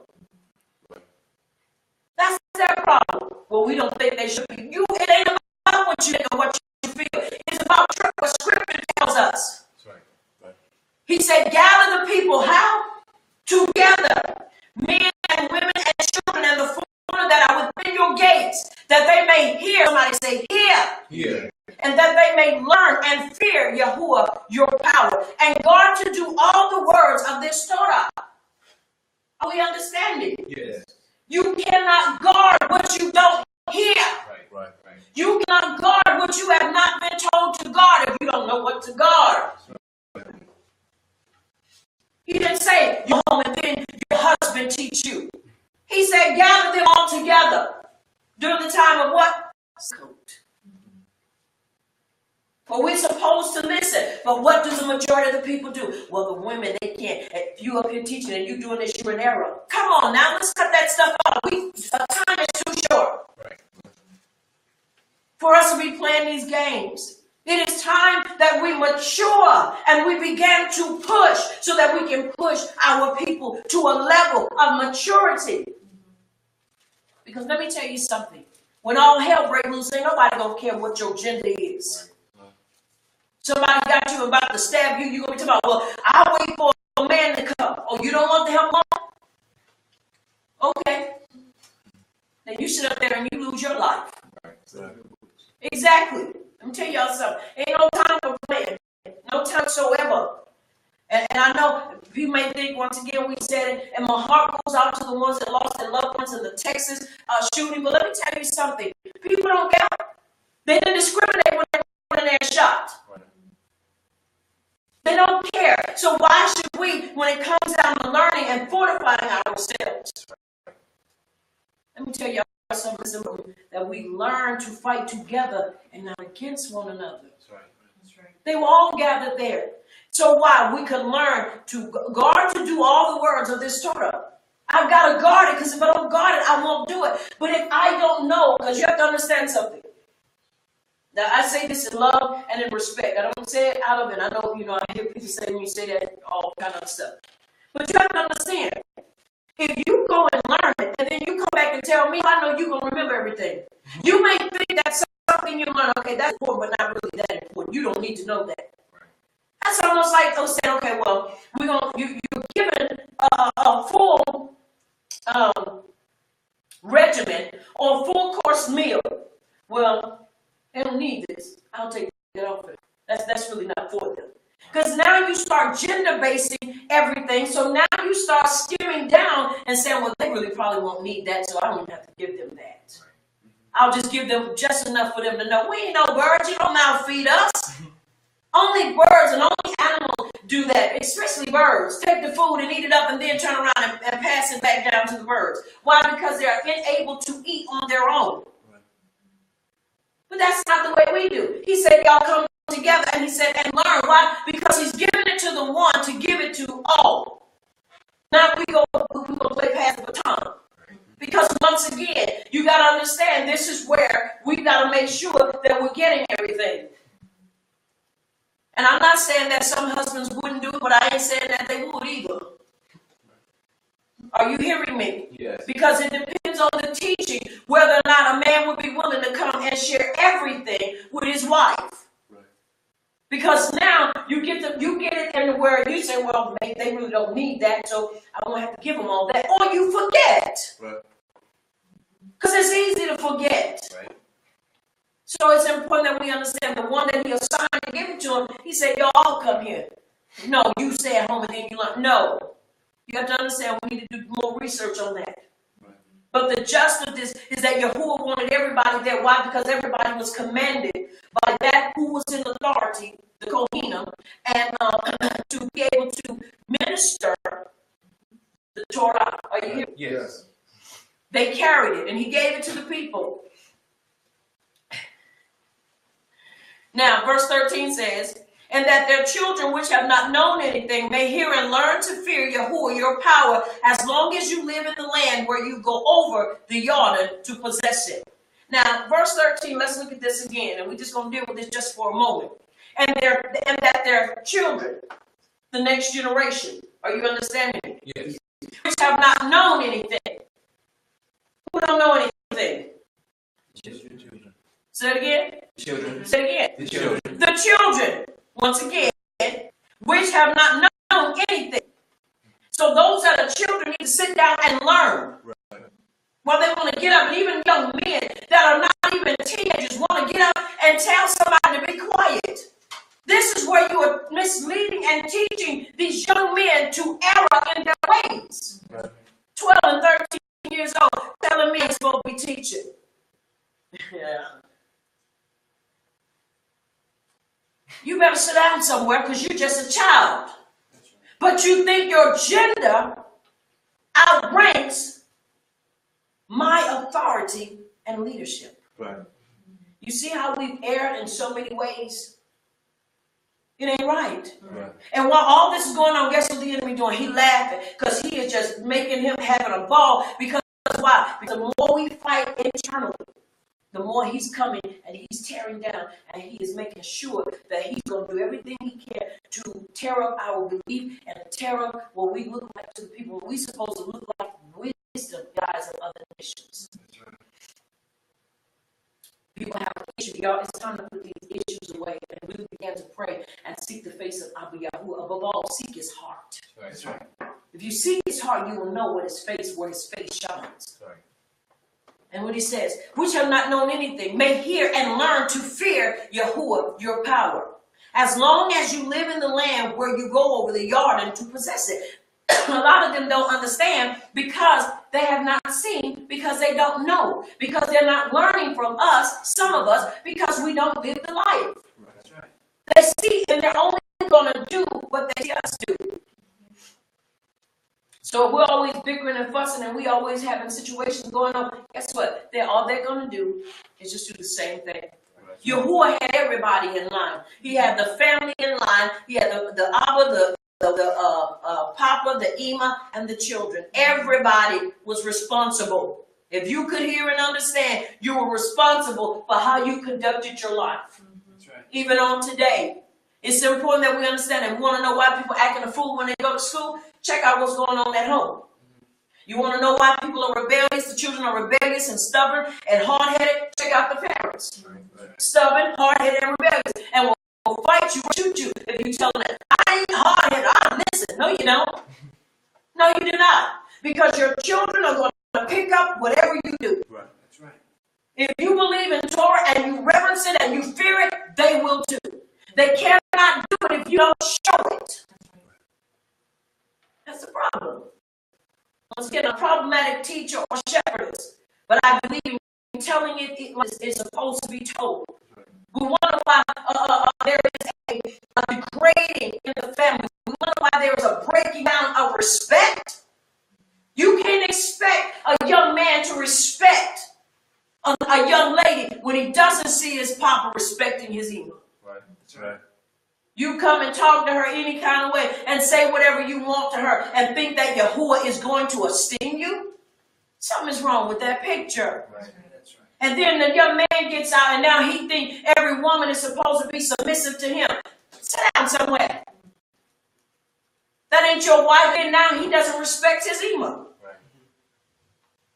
We learn. I heard this saying years ago, leadership is more caught than taught. Right. But it's important that we govern ourselves according to the children of power, because we are his wisdom. We are his hands, his feet. We are his in the earth. And if we don't act accordingly, then guess what? Who they going to look to? Once again, he's showing us in this hour and this season that he's calling us back to his truth. He's calling us back to his structure and his order for our lives as the children of power. But the bad thing about it and the sad thing about it is that if we don't get under the right tutelage and under the right teacher, you will be out of order. That's right. You may not like me and you may come against what I do, but I still love you. I still esteem you. Right. I'm not going to let you disrespect me. Are you understanding? Yes. But I will not disrespect you. Because, see, I know who I serve and I know who's the head of my life. Are you understanding me? And that is Yahuwah. He's the head of my life. And it's Yahusha that ushered me into that place. And continue to show me how to do this. And yes, I have great regard and esteem for my husband. And I esteem brothers too. Young and old alike. But you have to understand, I esteem you because you are ak to me. Are you hearing me? Yes. Not because you're just a man. That's right. And because I'm a woman, because I'm not inferior to any man. That's Right. Respect goes both ways. That's right. And if we don't understand that and we don't grow into that, it's going to be a horrible time for many people. Because a lot of times people think, well, I prefer a man. Yeah, okay, you prefer a man with a stick. You don't want a woman to help you that may be packing a 45. Kimbrough, black, sweet, beautiful. Kimbrough, Kimber. But you prefer a man with a stick. Because he's a man. All right? Are you hearing me? Yes. It's important that we understand truly how we're to govern ourselves and that we are supposed to be one. All right, let's read. 14, 15, 16, 17, 14,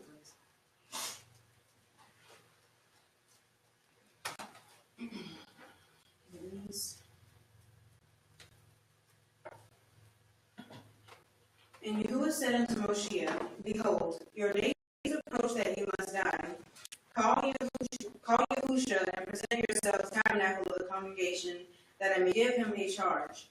And Moshe and Yahusha went, and presented themselves in the tabernacle of the congregation. And Yahuwah appeared in the tabernacle in a pillar of cloud. And the pillar of the cloud stood over the door of the tabernacle. And Yahuwah said unto Moshe, Behold, you shall sleep with your avad, and this people will rise up, and go whoring after the power of strangers of the land where they go to be among them, and will forsake me, and break my covenant which I have made with them. Then my anger shall be kindled against them in that day, and I will forsake them. I will hide my face for them, and they shall be devoured, and many evils and troubles shall befall them, so that they will say in the day, Are not these evils come upon us because our power is not among us? And I will surely hide my face in that day for all the evils which they shall have worked, and they that are turned unto other power.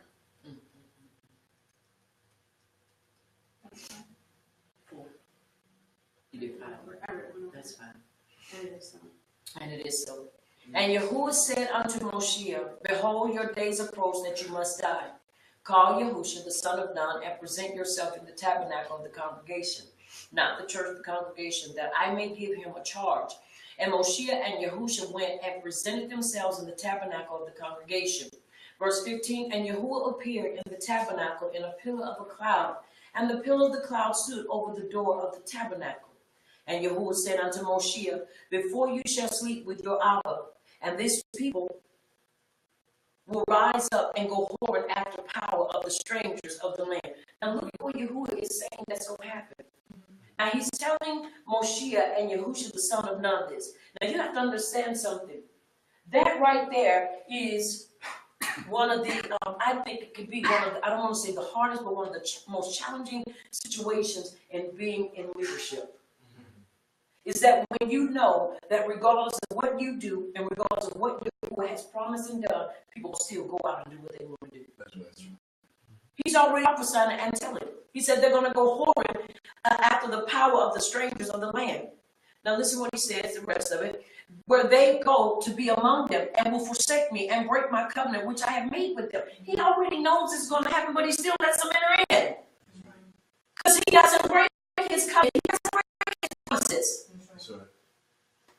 He keeps his promises. He keeps his covenant. But we as a people, we don't. Right.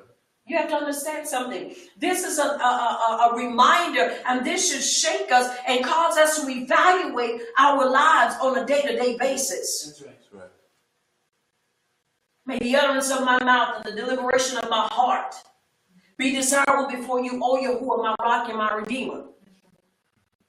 Let what I meditate on be pleasing in your sight, and if it's not, kill it out. That's right. Help me to kill it. Help me to cast it down, that it does not manifest itself and become tangible in my life. That's right.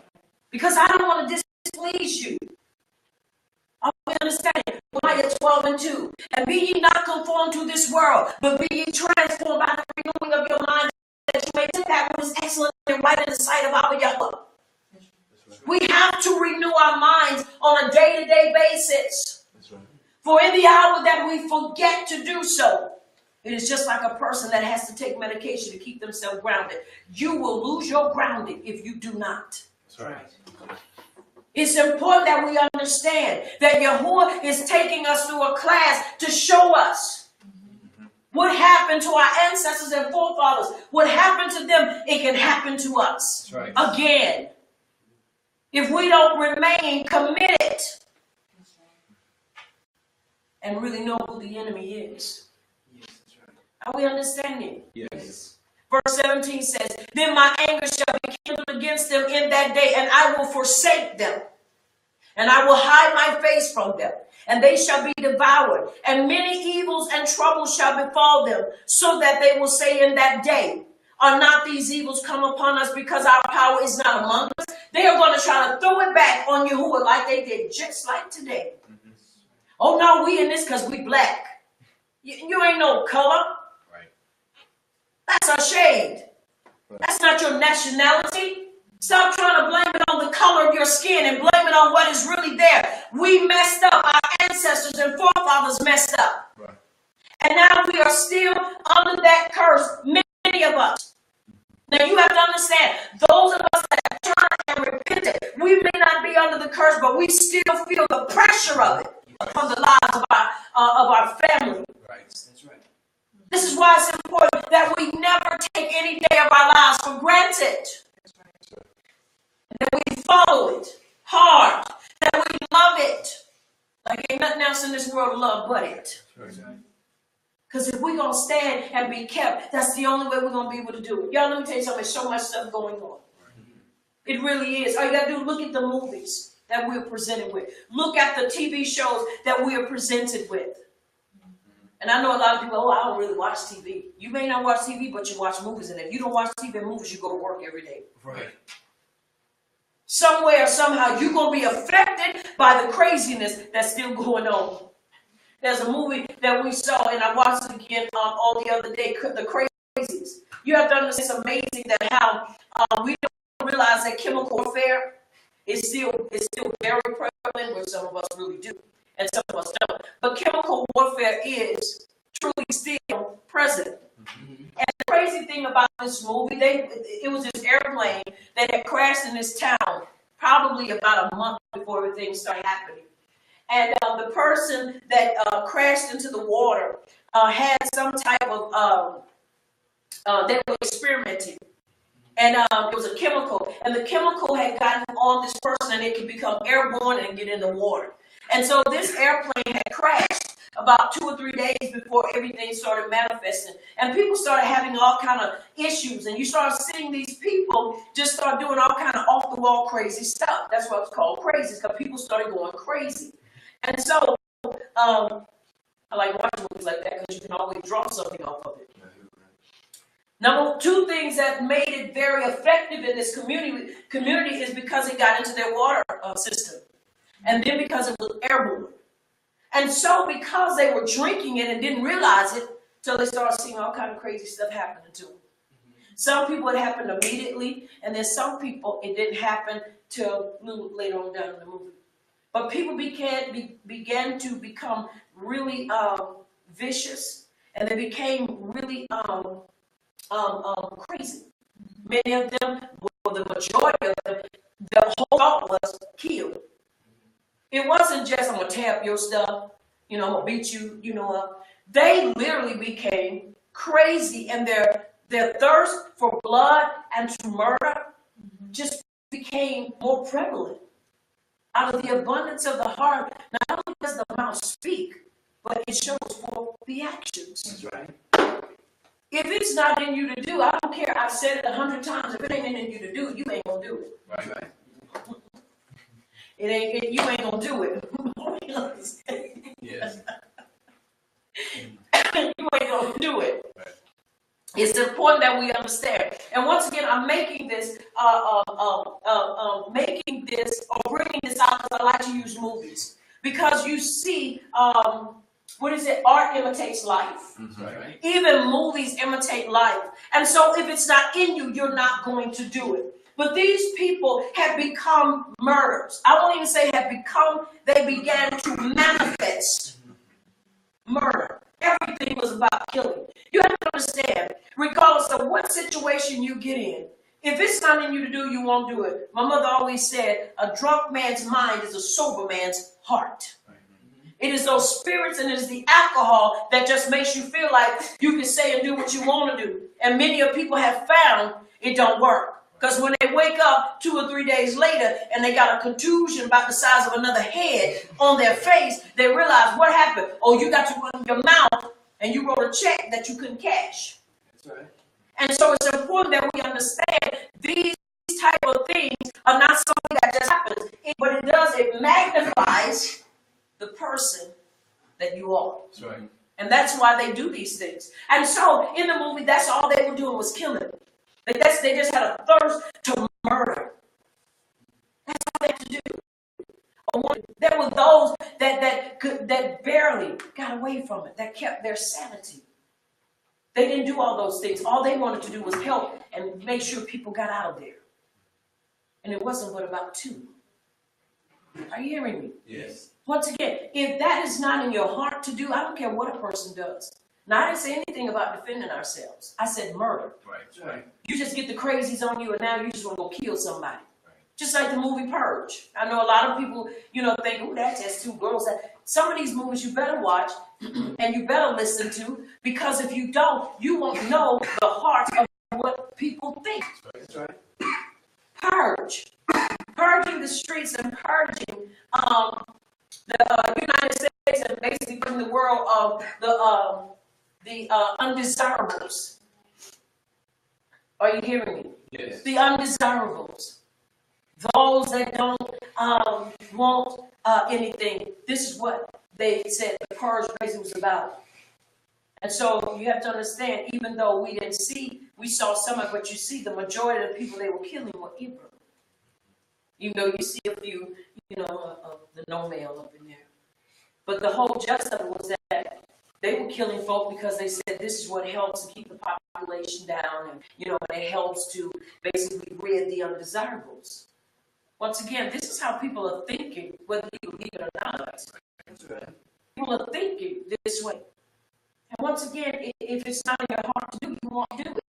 And I was moving, people ran and they maintained for 24 hours without killing anybody, just without a reason. Now, if anybody died at their hands, it was because they were defending themselves. They weren't going out there getting in the mix. Just saying, we'll find us a boat to kill. They did that. So once again, you have to understand, if it's not in your heart, you're not going to do it. Then I saw the movie, and probably some of y'all probably said, why do I said I saw the movie by Tyler Perry, Temptation? Well, I had wanted to see it because I wanted to see what it's about. Unless you know and you've watched it, now I wouldn't suggest everybody watch it. I mean, really, it just showed the truth. Just because a person has been raised up in church, which you already know, that ain't nothing. Doesn't mean that automatically this person has become raised and has become, steeped in morals. Because the only way we're going to get that is by following the Torah. But I found it so interesting that this young lady got married at a very young age, and her husband, she loved him. They met, it was crazy, when they were 6 years old, and they just loved each other. They was in the country. Then when they got to the city, when you go to that new land, and when they got there, everything was all right. They had their difference of opinion. Some stuff I didn't agree with, because I think like this: if you're with somebody, then you ought to build. One person's dream should not be on the whole for the others. If I have dreams, help me pursue mine. And if I'm going to help you pursue yours, let's pursue our dreams together. Even if it take me 10, 15 years, which it shouldn't take that. But still, if we're both pursuing our dreams, at least if we're pursuing them together, who gets it first? At least can't nobody look and say, well, you didn't help me. But you pursuing your dream, and then I got to wait on mine. Something wrong with that picture. And so you began to see the breakdown, and I'm somewhere with this. We're still reading in the scripture. Because when you get into that place, which we've already seen, we're in this place, and a lot of us already know we've fallen short because we've taken on the characteristics of those in this land. And when we realize we've done that, the thing to do is repent and turn from it and start following in the instructions of Abba Yahuwah. But she was doing all this, and so she ended up working at this this dating company, and it would grab like old, very rich men that wanted to find dates, and so basically they would go and find them. All it was a call service, so just modernizing or trying to spruce up the name. And so the girl ended up working there, and to make a long story short, she ended up getting involved with this guy. Now, mind you, she was supposed to be in this church girl, homegrown, just churchy. And he began to become appealing to her because her husband wasn't doing, what he should have been doing. He was forgetful, he didn't pay her any attention. He didn't, do what a husband is supposed to do, bring her flowers, keep her off her feet, never knowing what your husband's going to do, just knowing he's going to be spontaneous. And so they use that as an angle. Really sharp. They use that as an angle. And so I've learned that all women don't like flowers. I love flowers. I do. I love flowers. And my husband knows my favorite flower. And so I love flowers. And all flowers, but one flower in particular that I truly have come to love. And so it's important that we understand that, you do those things. You love your wife. You let her know you love her. You send her text messages. You call her. You do the things that keeps your interest and make sure your wife never feels that you've lost interest in her. That's right. By the way, my son, D-Man, Deshaun, did a song, and y'all, it's beautiful. And we get everything straight, I'm going to let y'all hear. Every man ought to hear this song. Right. You are my star, right? Or you're my star? That's yes. My star. Y'all, when I heard her cry, it was just so beautiful. It's really beautiful because it ought to be every man's heart towards his wife. Right. And so it's important that we understand. And so they use the angle, that he was forgetful, he was spontaneous, and he didn't really feel her emotionally or mentally. Every man ought to challenge his wife. There ought to be challenges that make her think, that make her say, let me see, what can I do? How can I do this? And whatever. And when she does something, you don't reward her like she's an animal or a pet. You let her know, you know what? Phenomenal. You're phenomenal. Are you hearing me? Yes. And vice versa. But they took it and they, basically made it where, he began to forget about all those things. And so she began to tire. And watch this. A predator. Anybody knows what a predator is? Anybody that knows what a predator is preys on people that are weak. That's right. It is something about a predator that knows when a person is vulnerable and when an animal is weak. That's why if you ever see how when the animals in the animal kingdom hunt, they don't go for the strongest, they go for the weakest. Right. And then they'll wait till even if a person is strong to get weak, to go in and pounce on them or pounce on the animal. And that's why as a couple and as a unit, you ought to always be aware and never get to a point to where you get that you have a mate that you need to make sure that never becomes vulnerable or weak. That's right. Are you hearing me? Yes. It is important that we understand that because the moment you lose touch, somebody else is right there to pick up. Right. Are you hearing me? Yes. Now, once again, and please don't misread into what I'm saying. Never condone that, Right. but don't open the door for it either. Exactly. Yes. Never, because I surely don't condone it. And she said, no, I don't believe in this and I don't believe that. Well, to make a short story, he ended up wearing out a short story, long story short, he ended up wearing her down, but it was already in her heart to do so. Right. Because see, I don't care what you do to a person. That's how come you see these movies and these people end up dying and they go through all these changes because they can't be what? Broken. Right. When you've made up in your mind you won't be broken, it doesn't matter who or what comes your way. You won't be broken. That's right. So it's not so much being broken, it's just when you give your will over to that. And that's what happened to the children of Israel. Are you understanding me? Yes. It wasn't that their will needed to be broken. They were just waiting for the right situation because Yahuwah had already said what they were going to do when they got to the land. Are you hearing me? Yes. What happens is when you don't love like you say you do, then you're open for all kind of stuff. That's right. Are you understanding me? Yes. And she ended up messing around with this man. He almost got hooked on drugs. But what he did leave her he left her with AIDS. He left her with AIDS. She ended up contracting AIDS. All that. And he knew he had AIDS.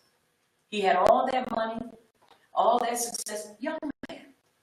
But he had a package that he couldn't get rid of, and that's AIDS. That's why you have to be careful who you be kissing on and all that stuff. To me, don't kiss nobody till you marry him. That's right. Keep your mouth to yourself, keep your hands to yourself, and you'll be good to go. And then you make sure you know where they been. Who you been with?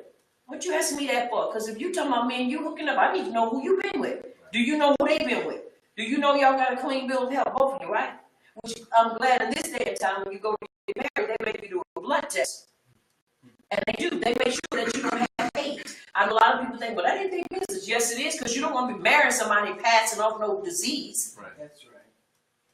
But they make people do blood tests. Why? Because it keeps you from infecting somebody else. Now, once again, you have to understand, nobody can make you do what you don't want to do. That's right. That's right. But it was in her heart to do. We can say all day long, well, her husband did her this way, her husband did her that way. But at the same time, it doesn't matter, because when you value who you are, you just don't go and give yourself up like that. That's right. Are you understanding me? Yes. When you value who you are, it doesn't matter how crazy they do, because you value who you are. Ain't no any and everybody just ain't gonna have you. Are you understanding? That should be the mentality. I'm too precious, I'm too valuable. I can't give myself away, and men included, women and men. That's right. You ought to value who you are. You ought to value being somebody important and not be eye candy. That's right. Because see, people will have candy, and when they get tired of it, they'll discard it. You know how you chew gum chewers, and when you get tired of people with their nasty stuff, they'll take it and stick it on the chairs. When we went to church and we turned chairs over, we made you want to beat people in the head. You start thinking, what is wrong with you? Stick the gum under the chair. Ooh, I hate that mess. That's just like pork. Just that nasty. Take the gum and stick it under the chair, and then you turn them over and you clean and doing a web, and you start thinking, that's $50 worth of gum under that chair. Because some dummy didn't sit there. I said it, dummy, and put gum under there. So I hope you wasn't one of them that would put gum under the chairs. Right. And mess people clothes up, or mess them valuable chairs up. That's right. But that's what people do when they get tired. They take it out of their mouths instead of wrapping it up and discarding it.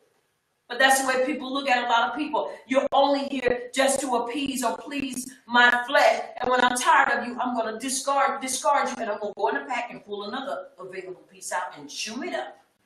And when all the flavors out of that, I'm going to discard that. We got to learn not to do that. And you can't, and this is why when you get with somebody, once again, just talking about relationship. Because when you value the who, you will not get with somebody that does not have the same values as you.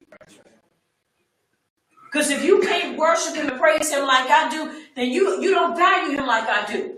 If we can't be crying together over his love, something is wrong. Because if you are afraid to cry before me, something is wrong. If you are afraid to show your true feelings about Yahuwah before me, something is wrong. You know, I got to walk, into the woods, at 3 a.m. in the morning. I have nothing against private prayer time. But then you got to go off, and then you come back, you still ain't no better. Something wrong with that bitch, too. But when you can bear your heart to Yahuwah and not feel like something's wrong, or they come, if you're weeping before Yahuwah, what's wrong? What's somebody done to you? Why does it have to be somebody's done something to me?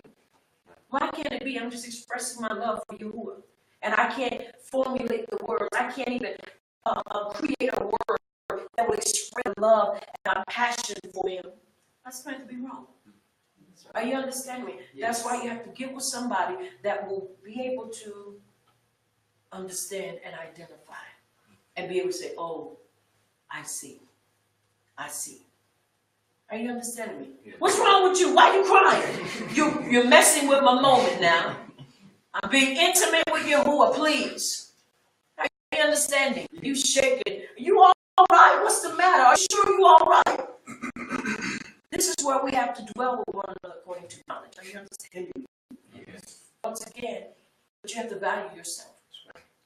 And then you have to value Yahuwah above everything else. Because you don't value Yahuwah, and they did not value the relationship. That's why when they got over there, the first thing they did was what? Messed up. Yahuwah said it, and they did it. He can't help but know it because he knows all things. That's right. He said, and I will surely hide my face in that day for all the evils which they shall have worked, in that they are turned unto other powers. Are you understanding? Yes. All right. Verse 19. Did you read 19 as well? No. All right. 19, 20, 21, 22.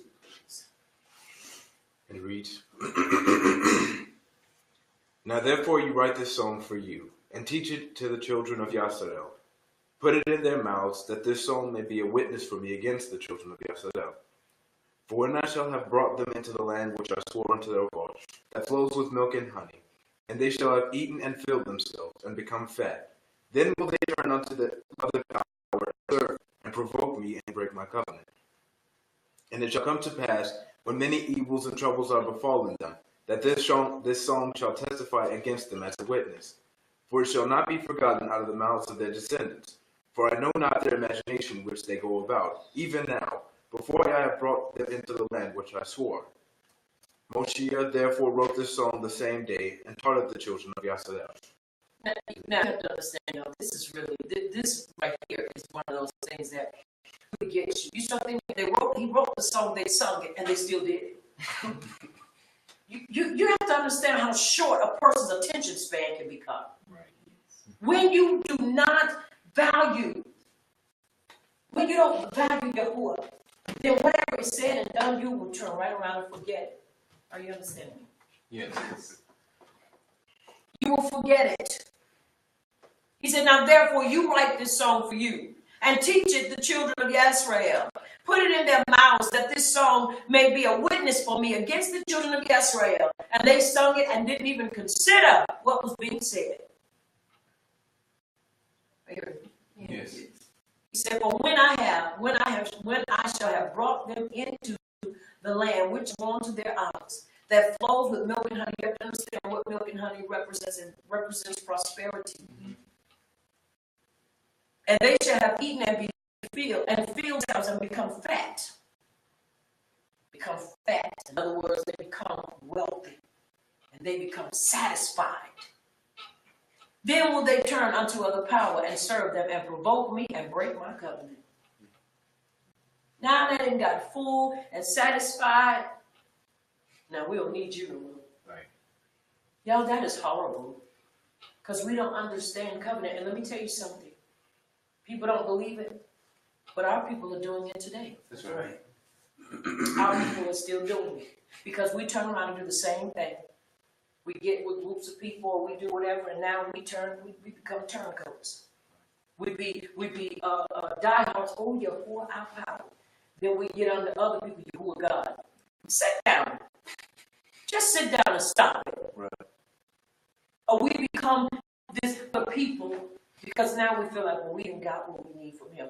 Now we need to move on and do something else. You know how we do it and why we do it? Because we start listening to any and everybody, and it doesn't matter what they say. We follow them because we can't follow nobody else. Or because, what we were accustomed to or used to, now we can't get that, so we everywhere. We believe that lie. Well, you ain't got to sit still and learn from one person. I believe that we learn from each other, but I also believe that when you really are sincere, it's amazing when you go to school, you go to that school and go to those teachers, you ain't going to 2 or 3 schools at one time. Right. That's right. Because it's forbidden. Especially if people ain't teaching what they're supposed to be teaching. Right. We're in a time, once again, of recovery. And if somebody's teaching you how to be malicious and teaching you that we are enemies to one another, that's not recovering you. That's just keeping you still in an old nasty state position. That's right. What do you got? That's the question. What am I recovering from? What do I need to be recovered from? Right. You need to be recovered from a false sense of security and a false identity that you were given. That's right. Among other things, erroneous teaching. Are you understanding? Yes. Teaching that is detrimental to your health and to our belief. We need to be recovered. And when we come out of that stuff, we've got to go through therapy. Are you understanding me? Because you got to learn how to avoid the things that used to stimulate your mind and stimulate you as a person and begin to desire the truth so that it can stimulate you now. Stimulate your way way to think correctly. Because if you're still listening to certain things that still stimulate you to go in that pattern, then you have not been recovered and changed. Right. Are you understanding? Yes. I'm sorry. I can't tolerate hearing songs with Jesus and God in it. Because I know what his real name is. That's right. And I'll be like, no, I can't get with this. No. I'll listen to anything else before I listen to that. Because I can't. Why? Because it doesn't stimulate me. It doesn't stimulate me to praise and worship him. It doesn't stimulate me to want to think and to want to study. What stimulates me is hearing Yahuwah, we praise you. Yahuwah, we praise you. Because I start thinking about, you love me enough that even through the foolishness of my ancestors and forefathers, you didn't forget your covenant. Right. That's right. I'm remembering. Are you understanding? Yes. The more you read, you ever been sitting there now walking in truth and you say, wow, I read that. Now I remember that verse and I see it clearly now. One time I read that and be like, what in the world? What does that mean? Does that mean us? Who is it talking about? You think it's about 50 people being spoken of.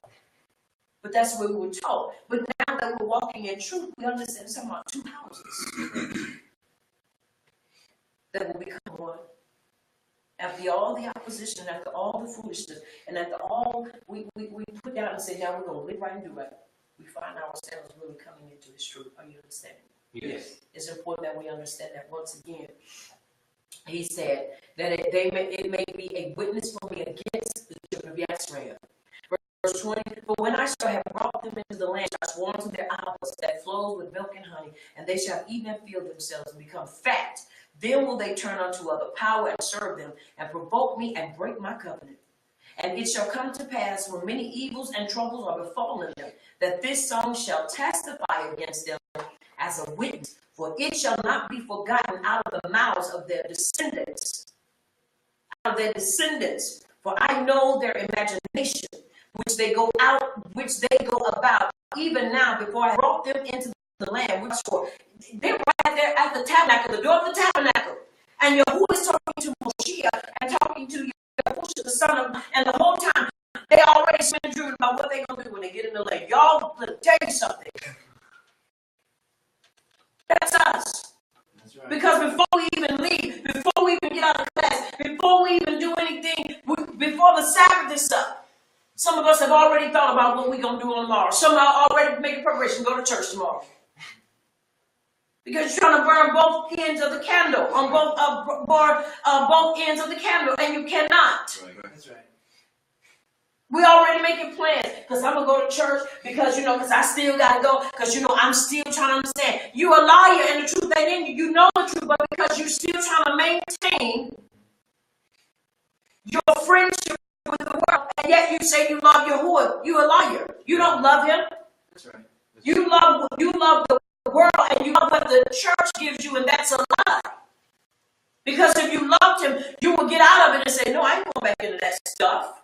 That's right. It's not right, and why don't we sit up there and play with it? No. He knew right there. They were already doing this, and even after they sung the song, they still were going to go and do what they did. Y'all, that is something's wrong with that. And you see our people in that. Ooh, honey, I love him so much, and I know who he is, and I know, he is Yahuwah, and I know this, and then you go to church tomorrow. Jesus, we praise you. You're thinking, how can you let that come out your mouth? How can you? Because you have not made up your mind to truly serve him. He said, I already see I already know what they're imagining in their minds. I already know what you're going to do. You're going to turn right around after class. You're going to turn right around, and then what you're going to do, you're going to turn right around tomorrow, and you're going to be in church. And you're going to give church more. You're going to give that false, lying, deceptive place your money, your time, and your love. Or you just come to listen, see what's being said, but you're truly not letting it change your heart. Because you're trying to burn the candle on both ends of the stick, and it don't work because you can't stand up a candle like that. You're going to burn it up. Are you understanding me? Yes. When I got this thing up out of me, I got it about me. Mm-hmm. And I didn't know who it did. Right. Because when he brought me into truth, wasn't nothing else for me to do. Right. But start changing and doing what to do to walk fully confident in this. Come and say, well, I know that's your way. Really? It's my way? I'm reading what scripture says. Right. And the whole book is written about the two houses. And then when we find out this truth, we still don't want to walk that. Why? Because it's more popular to walk in that which is wrong. Because more people, according to some, walk in it. You go to church on Sunday, pay your tithe or your dues. Get on your usher board or the deacon board. Have your meetings. We're going to build a church. We're going to put a steeple on top of it. Are you hearing me? Yes. And then for Christmas, we're going to put a Christmas tree right in the center. And then we're going to put this little baby in there, this little European baby in there. We're going to have a nativity scene set up, and it's going to be another European in there. And we're going to put this little fat, rosy cheek baby in it, and that's going to be Jesus. And then we're going to do our Christmas speeches. And then after that, we're going to bring Santa Claus in. He's going to brighten up the day because he's going to be the what is it? He's going to be the climax of the day. Because, see, the children need something. No, the children need to listen and know the truth. That's right. Because they know nothing except what you tell them. That's right. And if you build that lie on this lie, then that's what they'll believe. But if you build it on truth, then that's what they're going to follow. Right. That's right. That's what they do. And they think this is it. And then when you tell them, no, you understand, baby, we are the chosen people. Who told you that? Scripture. Let me ask you, who told you he was European and that his name was Jesus? Oh, That don't tell me in the scripture. Right. But you would listen to man rather than you would the scripture. Right. Something's wrong with that picture. Are you understanding me? Yes. Once again, for when I shall have brought them into the land which I swore to their fathers that flows with milk and honey, and they shall have eaten and filled, themselves and become fat, then will they turn unto a power and serve them, and provoke me and break my covenant. And it shall come to pass when many evils and troubles are befallen them, and that this soul shall testify against them as a witness, for it shall not be forgotten out of the mouths of their descendants. For I know their nation which they go about, even now before I have brought them into the land which I swore. He already knew what they were going to do. Right. Have you noticed the day and time we live in? I see many posts that people talk, and sometimes I get so frustrated when I do something. It's like, okay, are you hearing me? Yes. Because see, until a person says, "Why are we going through this?" You can post all day long, but they're gonna still be angry. And then there's that time where people say, "I don't understand what's going on." There's the door, because you just opened the door for the answer to be given. That's up to you to receive it or reject it. I'm not saying even though people say, "Well, we're going through because this and that and the other," and if he loved us, this and that and the other, because see, I'll tangle with them too when you tells me to. But if not, then I'm not going to debate with people. Because see, people are already hard-headed and their hearts are closed. You just have to have the spirit of the discernment to know when you're supposed to say something, because we're trying to win people. Are you understanding? Somebody may ask the question, well, when you find people like that, do you engage? If your who tells you to, then you engage. But never get into debating with anybody, because debating does not do anything but stir up wrath. Now people get angry and they start calling folk out their name, then they start threatening folk, and I'll find you and kill you over debate. We're just talking about tomato. Now you're ready to kill me. Are you understanding? Yes. Because it doesn't do anything but breed wrath and make people angry. Especially when you're proving a point. And your point comes strictly from the Torah. From the scriptures. Are we understanding? Yes. All right. Now let's read.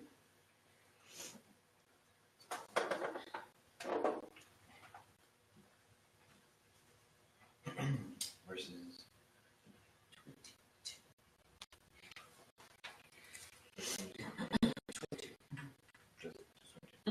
22, 23, 24. You're going to do 4 verses. Okay. Verse 22.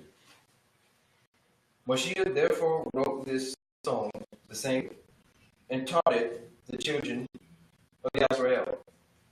And he gave Yahusha the son of Nun and said, Be strong and of good courage, for you shall bring the children of Israel into the land which I swore unto them, and will be with you. Verse 24. And it came to pass, when Moshe had made an end of writing the words of this Torah in the scroll, until they were finished, that Moshe commanded the Levites, which carried the ark of the covenant of Yahuwah, saying,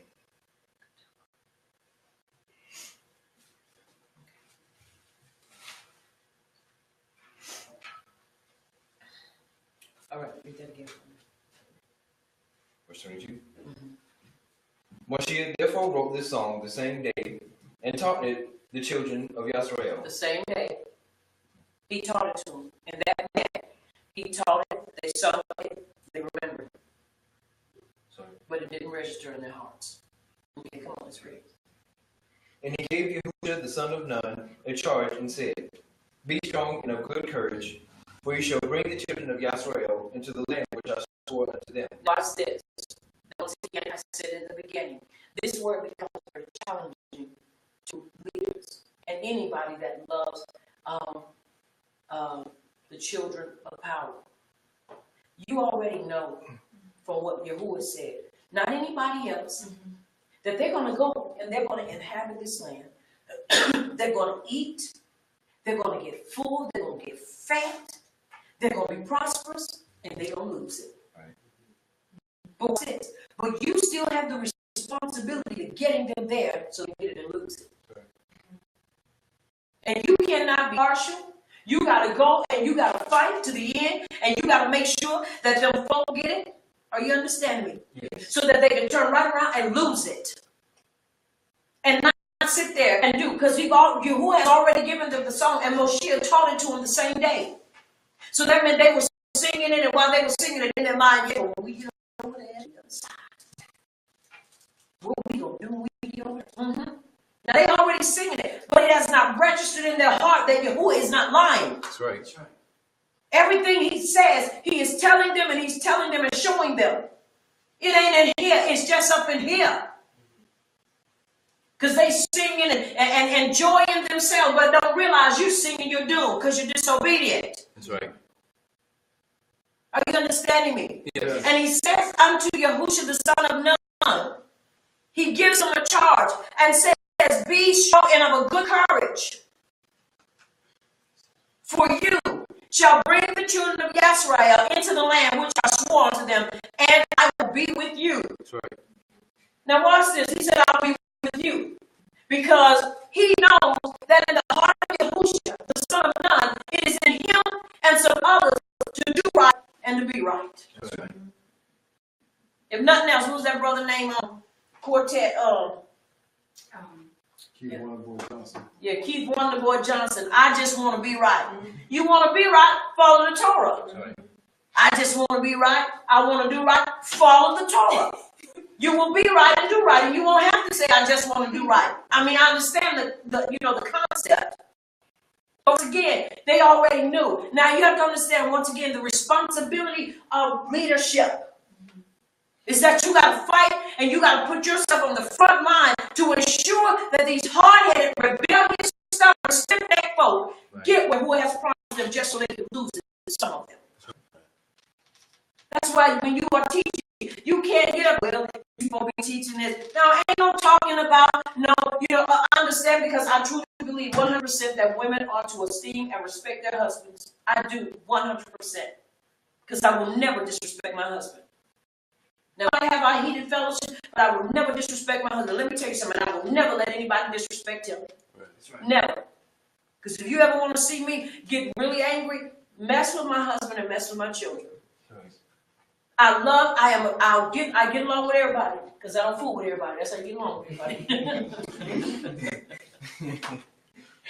I love everybody.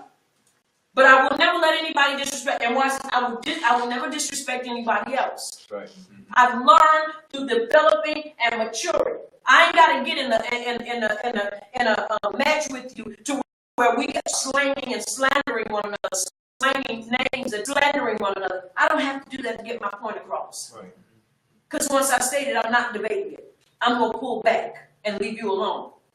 But one of the things is that we tend to believe that the only thing that women are supposed to teach other women is how to be good in the house. You have to understand something. All of us are called to take up arms. Right. Because we're all to fight what? The good fight of belief. That's right. And I'm not saying that that's not an important part because it is. You want to respect your husband. Right. Even if you may not agree with everything your husband does, you still respect him. Now, I ain't talking about on the crazies. But still, even then, you have to respect him. Because if you marry him, then that's what you basically have a covenant with, and that's what you said you're going to do. That's right. That's why before you marry somebody, you better make sure that's the person for you. Because if that person you're with, regardless if, he tell you do whatever, you marry him, you are bound to him. You're bound to her. That's why it's important that you pray and that you just don't look at looks. Right. That's right. You ask Yahuwah, show me their heart. Because I'm sure that's going to be mutual. Show me her heart. Show me his heart. Because I don't want to be with somebody that's really not what they say they are. Right. Sure. Because fool's gold looks just like real gold. Right. Until you take it and have it weighed up and they tell you the value of it. They said, have you ever heard of pyrite? What's that? Fool's gold. Oh, what it is? How valuable is it? It ain't valuable at all. It's just pretty. But it has no value to it. Right. Because it's not genuine gold. That's right. It's important that we understand that. Are you hearing me? Yes. But that we're supposed to just teach the women how to be quiet. Let me tell you something. Believe that mess if you want to. I'm teaching everybody, men, women, and children, how to arm your belief in the Torah. So that whenever and when this stuff breaks out, you will still know how to stand if somebody's got a gun in your head or a sword to your throat. That you will stand and say, I'm not going to give in and I'm not going to recant who I believe in. That's right. I'm not going to do it. I can't teach no woman that if we only talking about how to bake biscuits. And we only talking about, honey, this is the way you're supposed to love your husband. Yes, I love my husband, but I also know how to fight with and fight my husband. Right. That's right. My husband get wounded. I'm just gonna be sitting there, honey, if I knew what to do, I would. Oh no, baby, you better know this is coming up, and she coming up hard and heavy. You better know it. Because we're gonna make sure that don't either one of us get hurt. But if one of us get hurt, you better know the others don't know how to protect. We run around fast. Well, what am I supposed to do? What am I supposed to do? Oh no, you better know. You better have some kind of plan to execute. That's right. And still not respect them. But we're to fight with each other, not against each other. Right. Are you understanding me? Yes. I know my husband's a strong man. But let me tell you something. When you are engaged, you got to make sure you got the right people helping you. He don't need me running around frantic and being scared. Now he's got to focus on me not getting hurt and at the same time fighting the enemy. Right.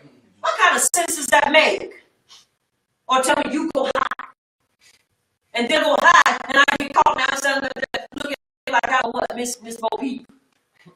I don't think so. Because see, you better understand, we're going to be fighting side by side if it ever comes down to that. Right.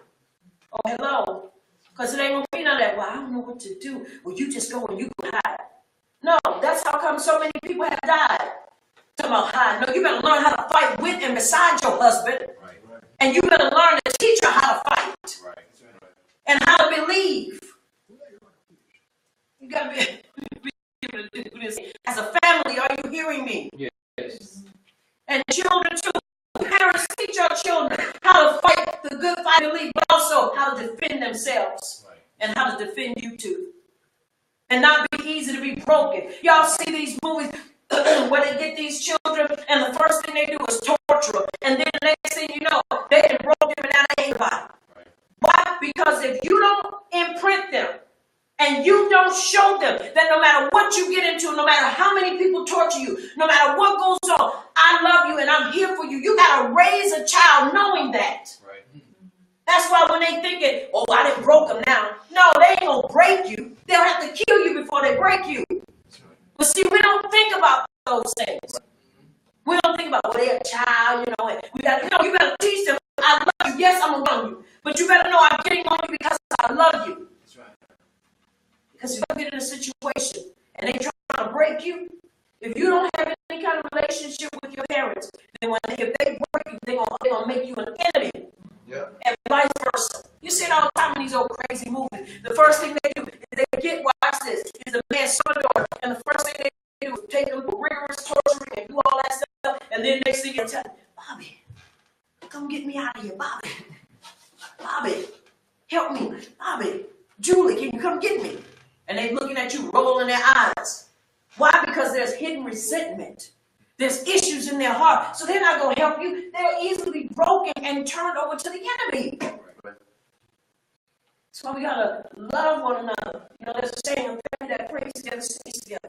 Right. A family that studies the Torah becomes strong and stays together.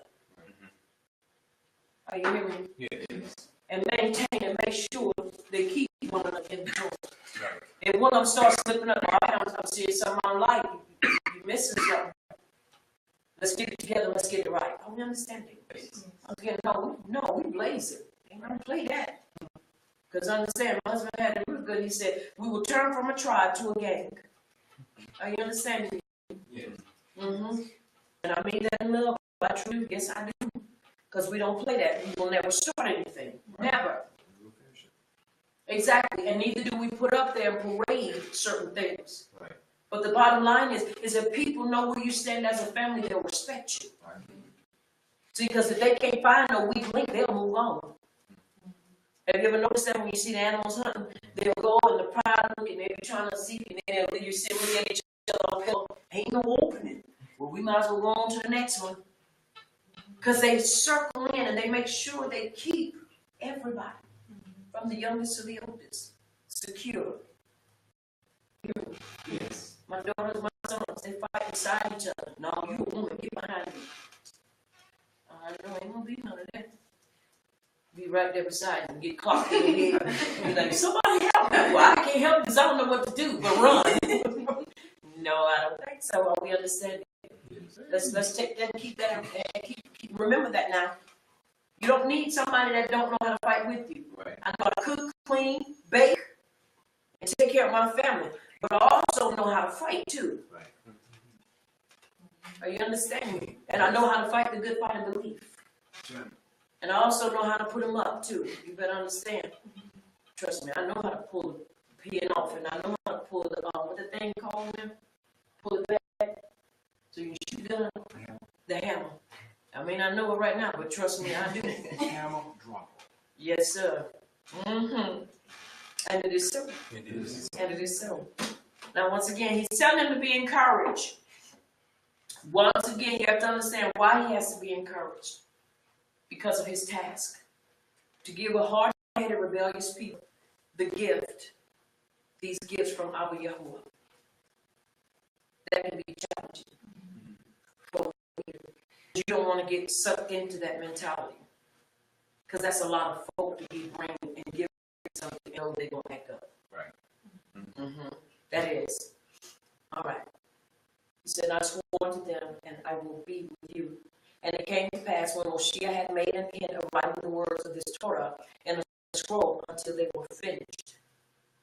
It came to pass when Moshe had made an end of writing the words of this Torah in a scroll until they were finished.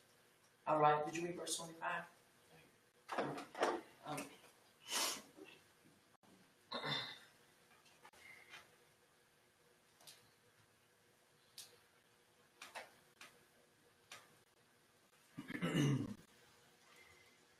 That Moshe commanded the Levites, which carried the Ark of the Covenant of Yahuwah, saying,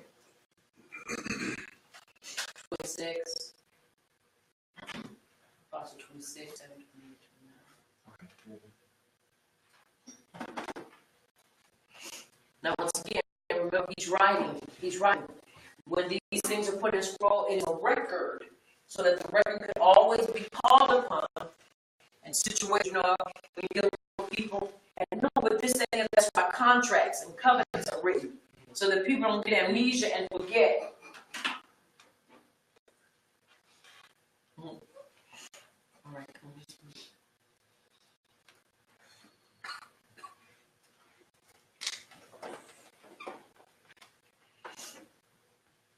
Take this scroll of the Torah and put it in the side of the ark of the covenant of Yahuwah your power, that it may be there for a witness against you. For I know your rebellion and your stubbornness. Behold, while I am yet alive with you this day, you have been rebellious against Yahuwah, and how much more after my death? Gather unto me all the elders of your tribes, and your officers, that I may speak these words in their ears. And call Shemayim and Earth to record against them. For I know that after my death you will utterly corrupt yourselves and turn aside from the way which I have commanded you. And evil will befall you in the latter days, because you will do evil in the sight of Yahuwah, to provoke him to anger through the work of your hands. And when Shia spoke in the ears of all the congregation of Yasrael the words of this song until they, and it is so. And it is so. That Moshe commanded the Levites which carried the Ark of the Covenant of Yahuwah, saying, take this scroll of the Torah and put it in the side of the Ark of the Covenant of Yahuwah, your power, that it may be there for a witness against you. Now you have to understand, at that point, it looked like, but it was already known that they were not going to change. If their heart was right, repentance would have been right there, especially if you're telling me I'm going to mess up. Even though I haven't messed up yet, but you telling me you're going to mess up. That's scary. And yet you still be like, okay, woo, we get ready to go into the land. But you're going to mess up. Woo, we about to go into the land. Why? Because when your heart is not really invested in it, it's on your mind. And you have to understand, we have, I think it's 2 or 3 levels of memory. What is the perception or the imprint of being able to remember? It's 2 levels, I think. Short-term memory and long-term memory. It's 2, right? Yeah, virtually 2, because there's no in between. Either you remember or you don't.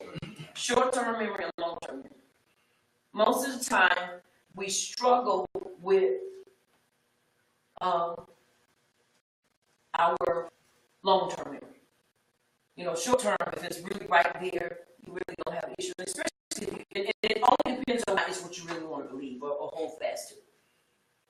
which we should never, it should be that if it's short term, we remember. If it's long term, we remember. Right. Never give allowances or give way to saying, oh, I forgot that. Because most of the time, and my family know, if you tell me you forgot, then I'm going to get on you.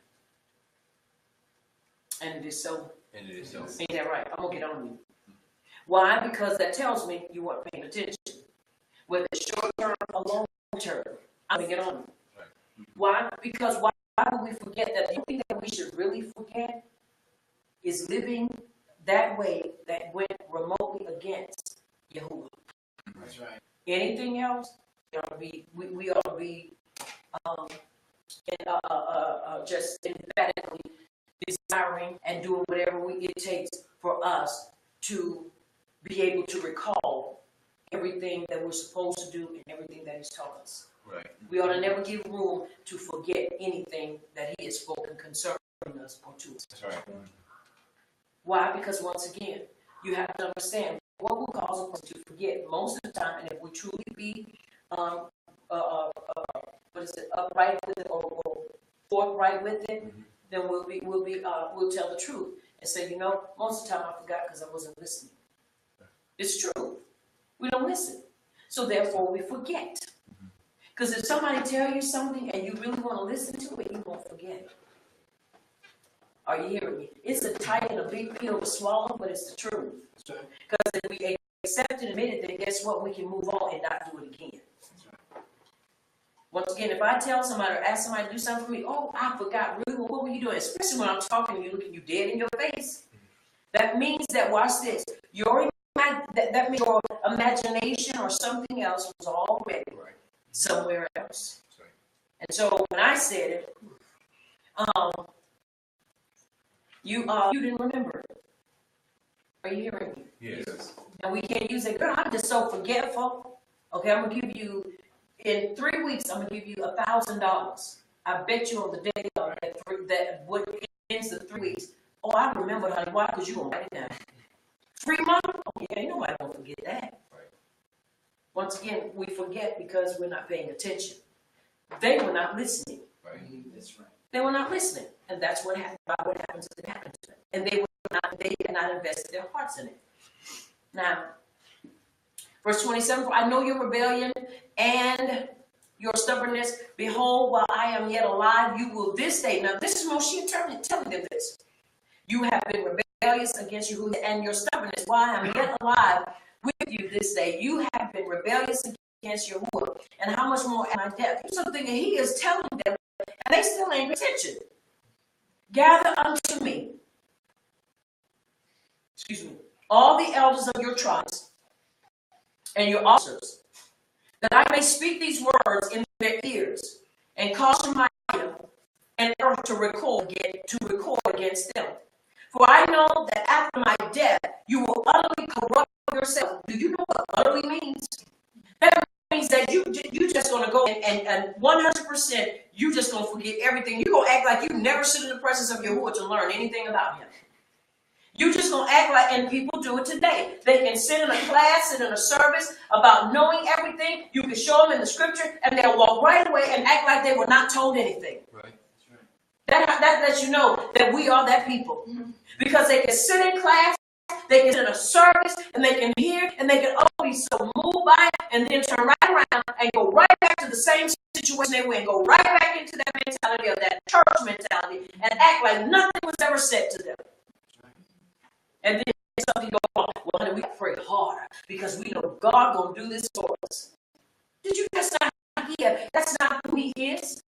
Did you just see in the scripture that He says, "Don't call me like that," but yet you go back to that same mentality? Why? Because you don't listen.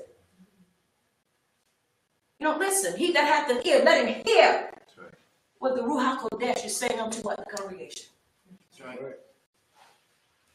For I know that after my death, verse 29, you will utterly corrupt yourselves and turn aside from the way which I have commanded you. And evil will befall you in that latter days, because you will do evil in the sight of Yahuwah to provoke Him to anger through the work of your hands. Through the work of your hands. Verse 30. And Moshe spoke in the ears of all. Somebody say all. All. Once again, say it again. All. Say it again. All. Say it again. All. All.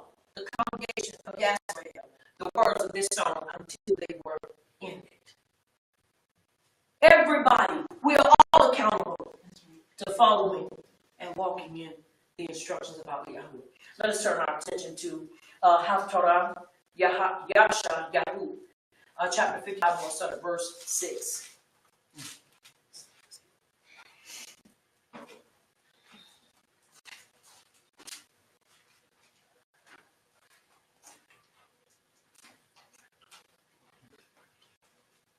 And we'll start at verse 6. We'll read 4 verses apiece.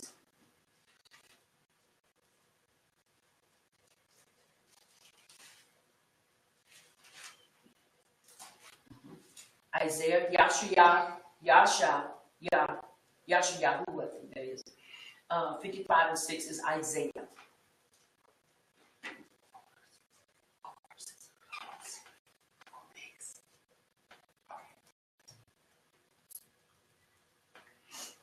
Seek ye Yahuwah while he may be found. Call upon him while he is near. Now, let me stop you right there real quick. I understand this verse, and I understand it even more today.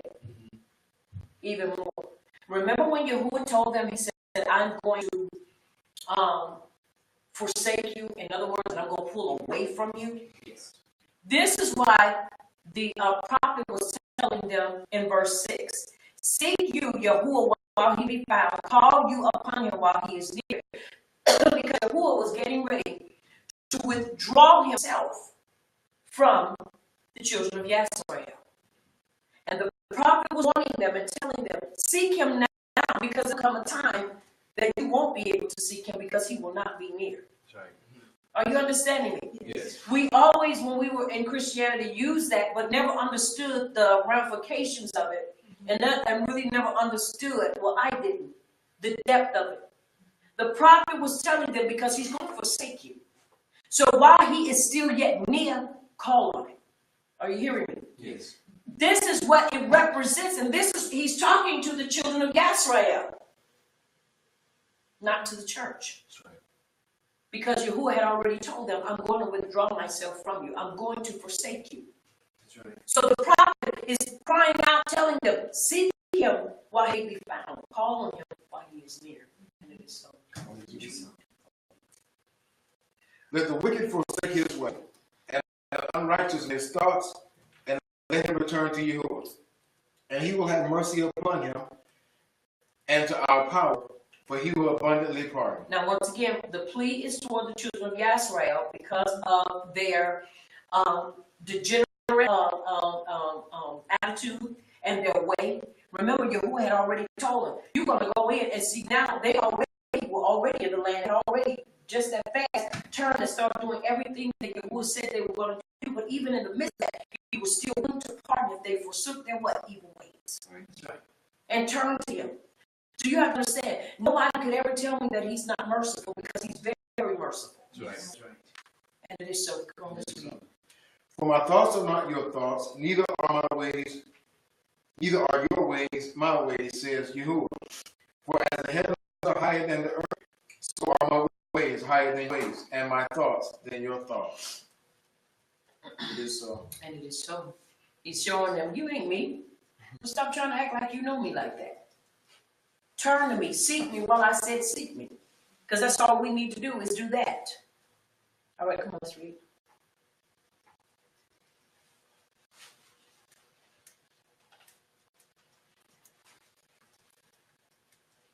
Verse 10. For as the rain comes down, and the snow from Shemayim, and returns not there, for waters the earth, and makes it bring forth and bud, that it may give seed to the sower, and lick to the eater. So shall my word be that goes forth out of my mouth. It shall not return to me void, but it shall accomplish that which I please, and it shall prosper in the thing I will I say. For you shall go out with joy, and be led forth with shalom. The mountains and the hills shall break forth before you into seed, and the edom of the field shall clap their hands. Instead of the thorn shall come up the cypress ends, and instead of the nettle shall come up the myrtle ends. And it shall be to Yahuwah for a name, for an everlasting sign that shall not be cut off. And it is so. It is.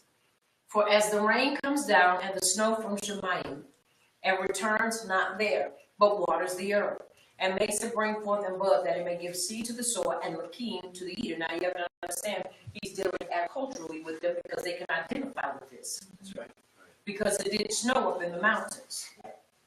So shall my word be that goes forth out of my mouth. In other words, my word is going to prosper, and it's going to bring forth, whether it brings forth good or whether it brings forth bad, because of judgment for you. He said, it shall not return to me void. In other words, it's not going to come back to me without some type of action and some type of results. I'm going to have the results. It shall accomplish that which I please, and it shall prosper in the thing whereto I sent it. When he said he was sending it and he was going to call this out, it prospered in their lives. For you shall go out with joy and be led forth with shalom. The mountains and the hills shall break forth before you into singing, and all the Etzim of the field shall clap their hands. Once again, all these things Yahuwah through the prophet is showing us. All right, come on, let's read 13. Excuse me.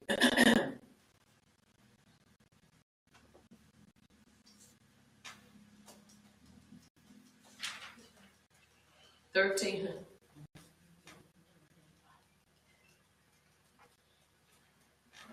Got it?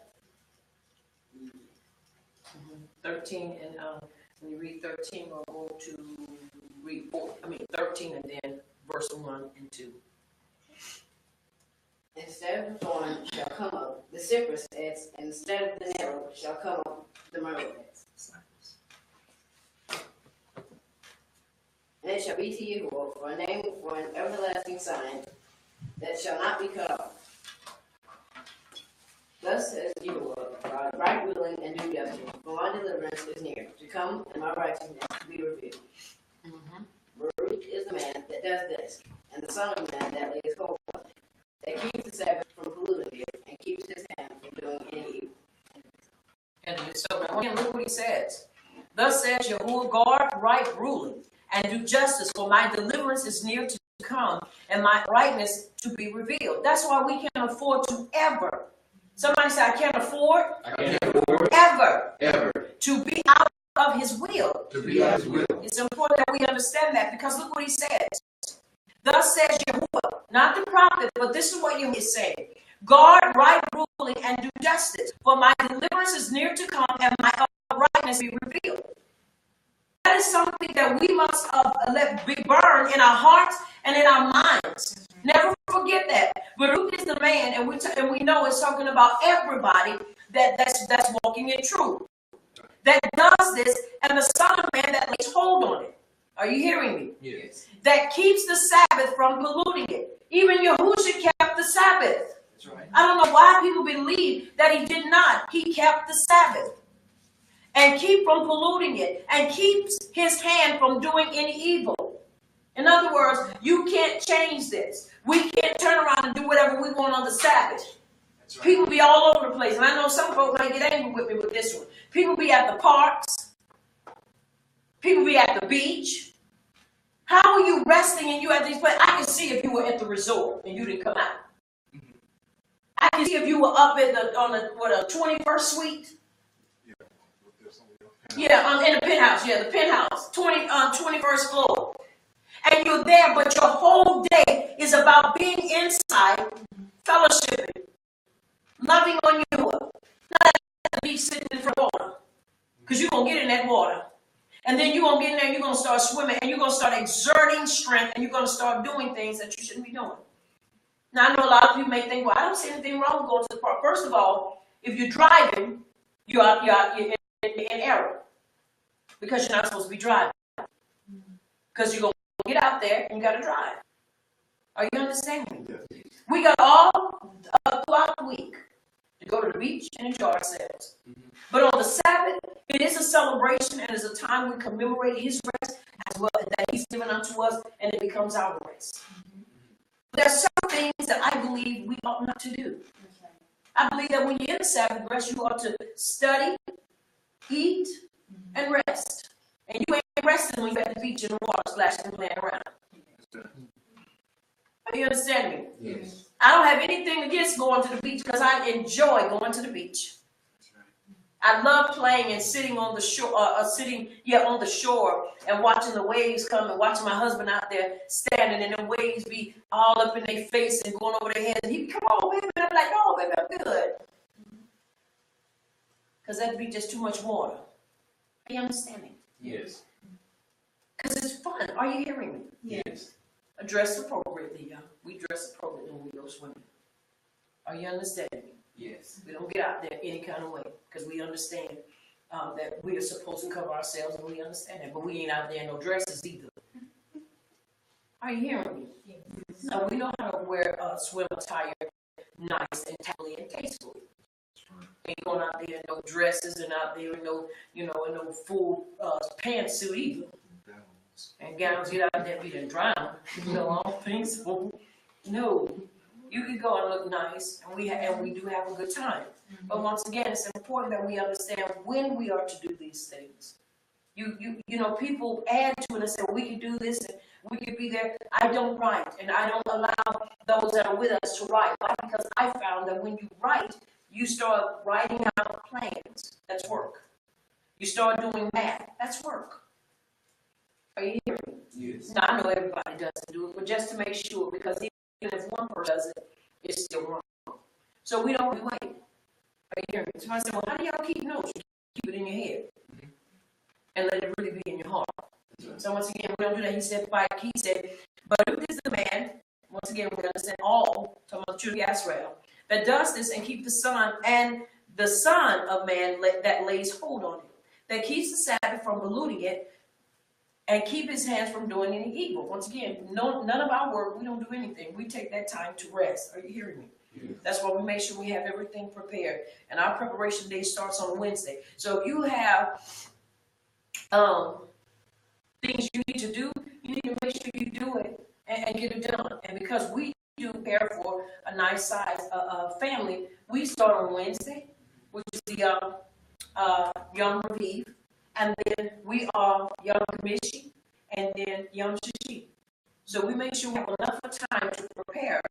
So come Yom Shabbat, we ain't doing the work. Are you hearing me? Because what you really want to do, you will make the allowances and do what has to be done so you can make sure you're doing what is important to do. Are you hearing me? Yes. To keep the Sabbath day that Yahuwah made Baruch us. Are you hearing me? Yes. It's important that we understand that so we never get to a point that we feel like we can do whatever we want, long as it seems like we're resting. It's better to be safe than sorry. All right. Now let's finish reading 3 and 4, please. Excuse me.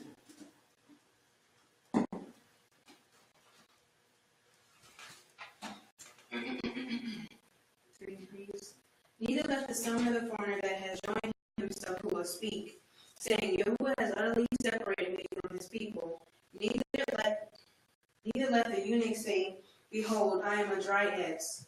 For thus says Yahuwah to the eunuchs that keep my Sabbaths, and choose the things that please me, and take hold of my covenant. And it's done.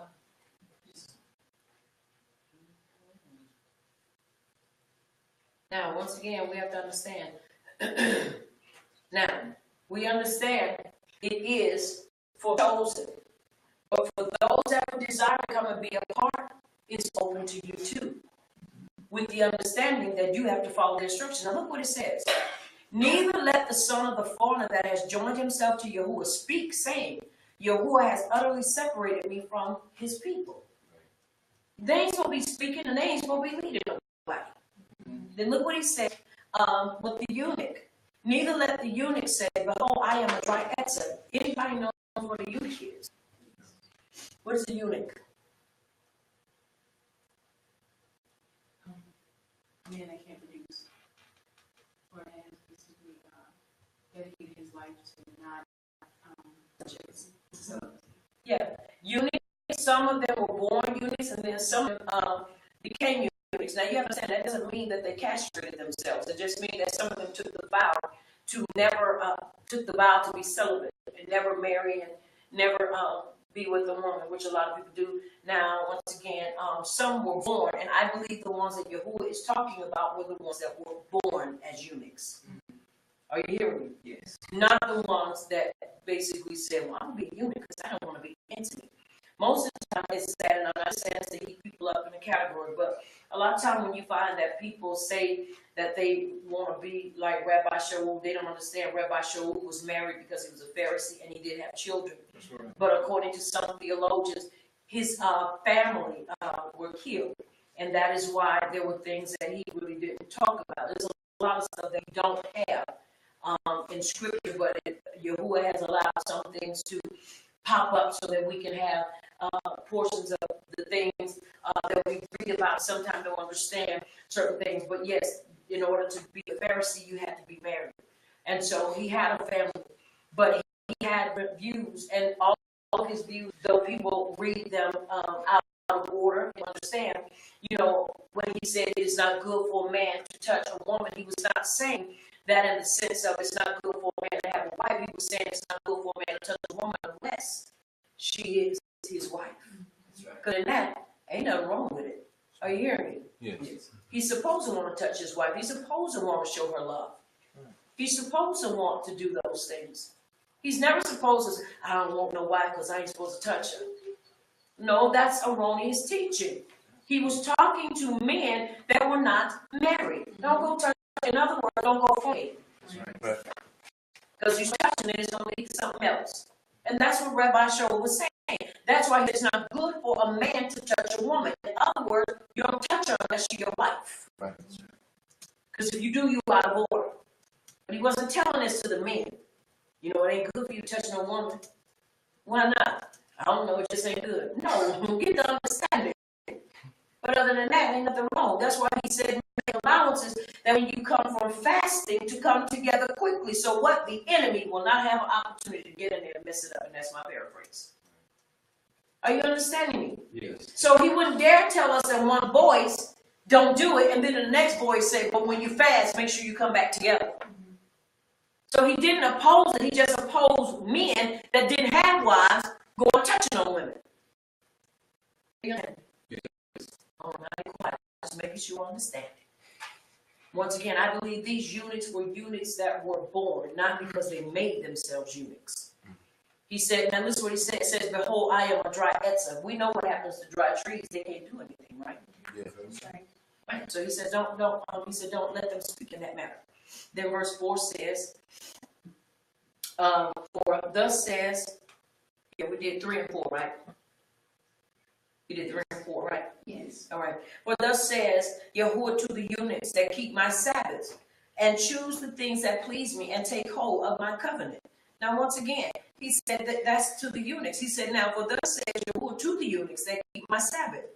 In other words, you have to understand, for someone to make that statement is more or less like, I'm dry. I can't do anything. I have no purpose. He says to them, for thus says Yahuwah to the eunuchs that keep my Sabbaths. That do what? Keep my Sabbath. That means that he's talking to those, once again, hear me good, that were born eunuchs. Right. That not the ones that come in making us eunuchs like the monks and all them people and the so-called, priests.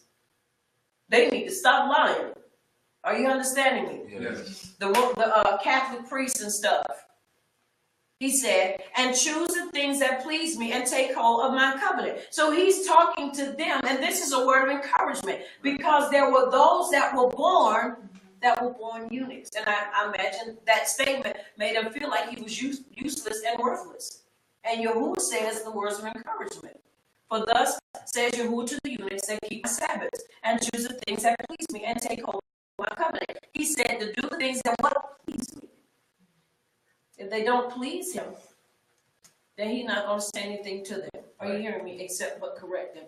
So once again, he's talking to them to encourage them. All right, come on. 6, please.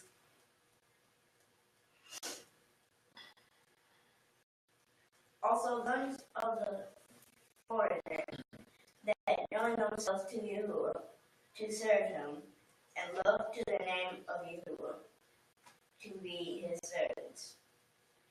Everyone that keeps the Sabbath from polluting and takes hold of my covenant. And it is so very good. Also the sons of the foreigner. These are people that join themselves to Yahuwah to serve him and to love the name of Yahuwah, to be his servants, everyone that keeps the Sabbath from polluting it and takes hold of my covenant. Now let's read 7. Once again, it's not about you coming in and doing what you want. It's about doing what he has required. And it is so. And it is so. All right, come on, let's read. 7. Who has to read now?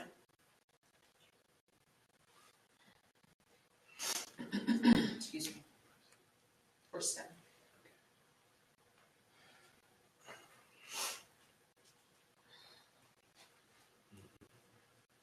Verse 7 of chapter 56.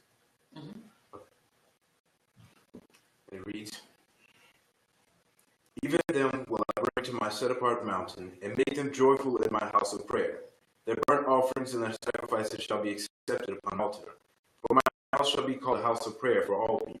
Now, once again, let's understand. It is based upon them doing what? Coming after him, not us going after them. Right. That's what the difference comes in. Are you understanding me? Yes. That's where the difference comes in. Once again, even then he said, I bring to myself apart mountain. Why? Because they have volunteered to come and learn the ways of Abba Yahuwah. Learn how to live for him. Learn how to love him. He said, and make them joyful in my house of prayer. Their burnt, listen to what he's saying now. Their burnt offerings and their sacrifices shall be accepted upon my altar. So that meant they had to follow what? The same instructions as the children of Yisrael. They were required to bring a burnt sacrifice. They were required to bring sacrifices. For mine shall be called a house of prayer for all people. The reason it will be called that is because they came and they come and join themselves with us. And not come and say, well, I'm going to come, but now I'm going to teach. I'm going to come, now I'm going to do it this way because I think it'll be the best way. I'm going to come and I'm going to modify it because I think it's the way it's supposed to be done. You don't come in and teach, you come in and follow. That's right. You don't lead, you follow. That's right. And it is so. It is so. All right, verse 8, which is our last verse, and then we're going to go into Timothy's calendar.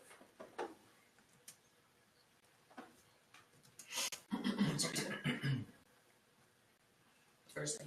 Verse 8. The Master Yahuwah, which gathers the outcasts of Yisrael, says, Yet will I gather unto him, beside those that are gathered to him. And it is so. The sovereign Yahuwah, which gathers the outcasts of who? Yisrael. He's still talking about us. He's still talking about the children of Yisrael. Watch what he says. Yet will I gather others to him, beside those that are gathered to him. He's talking about the outcasts. Now, you know the outcasts, the ones that they looked at as being nothing and they felt were irrelevant and they felt had no purpose. He said, I will gather them as well. Are you hearing me? Yes. He's talking about Yisrael. And it is so. All right, let us go to our Tradisha or Hadassah, Timothy's Allen, chapter 6, and we have 21 verses. And then we're going to read Ibra. We only have 3 in that.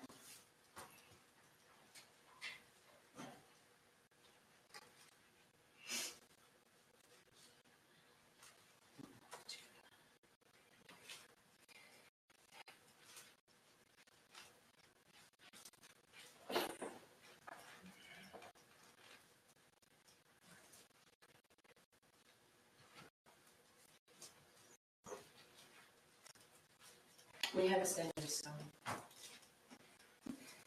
It is so. Chapter 6, 18, 22.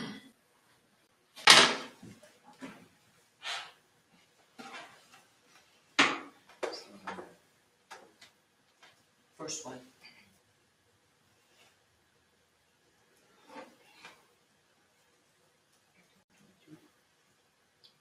Chapter 6.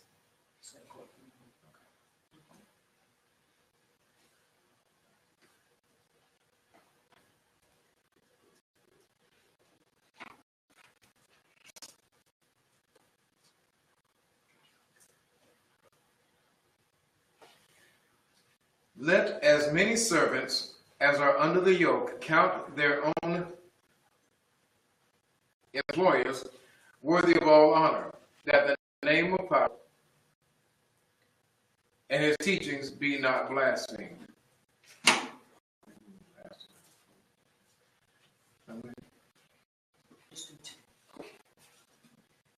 And they that have the leading employers, let them not despise them, because they are your like brothers, but rather do them service, because they are faithful and beloved, partakers of the benefit. These things teach and encourage. Okay.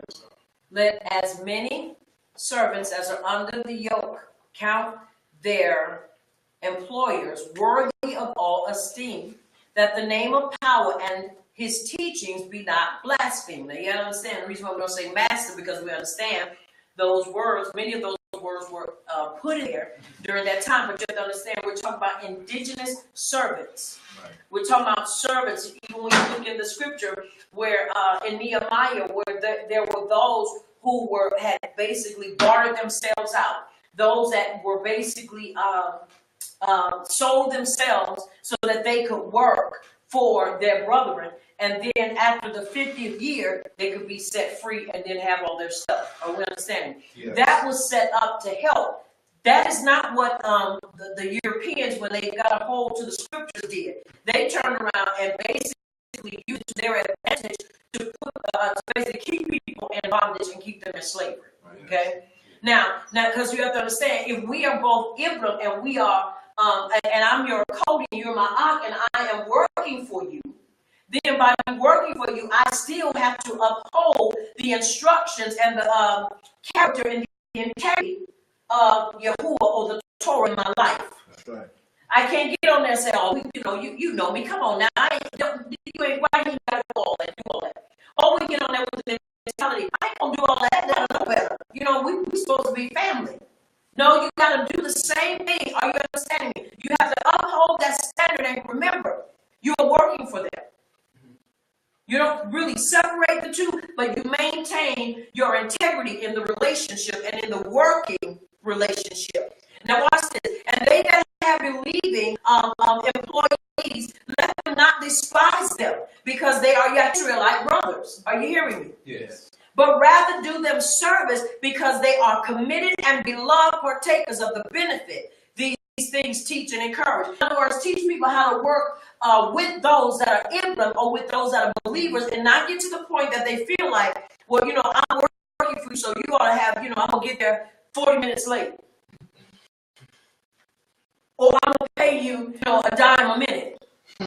Because we family, you're part of the body. So I shouldn't have to pay you what I would normally pay everybody else. Well, I shouldn't have to show up at 6 o'clock or 5 o'clock in the morning. Because we start trying to alter and tailor these things. That is not how that works. Whenever I get ready, because they know who I am. I gotta be in class on time. Are you understanding me? Yes. Some of the things that we, as born again believers, we forget that we have a responsibility and an obligation to follow.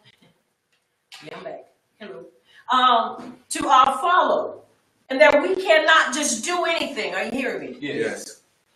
I'm getting you to teach me how to play, the drums. And you on your phone texting. And I'm paying you to teach me. You have to understand. It's comical to a degree, but we do these things at times. You're going to come and we're going to do this and we're going to do that. And we slight one another because of our position with one another.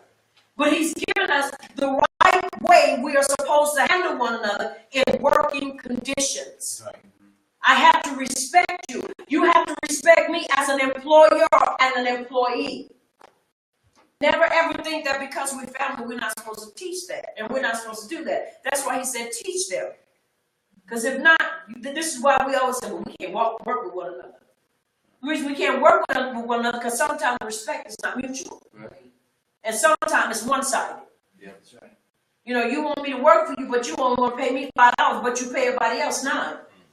Well, you ought to understand, I'm trying to say, well, don't save on me, save on him. Or you want me to work, and we're supposed to be in class at the same time. Well, I need you to stay, and then I got to come to class late because you want me to stay and do your work so you can be there on time. No, that's not right. That's unethical, and that's not right. So it's important that we understand that. All right, let's read. 3. Verse 3. If any man teach otherwise, and consent not to wholesome words, even the words of our Savior, Yahushua Mashiach, and to the teaching, which is according to set apartness, he is conceited, knowing nothing, but going about controversies and verbal rankings, which comes envy, dissension, slander, wicked suspicions. Now, once again, that's not just what stuff we're supposed to do and not to do. Look what he says again in verse 3. If any man teach otherwise, teach what? Other than verse 1 and 2. And consider not to wholesome words. We understand what wholesome words are. Words that are encouraging, words that are empowering, words that enlighten you and bring you to a place, I can go, to the next level. Not being derogative and nasty. Let me tell you something.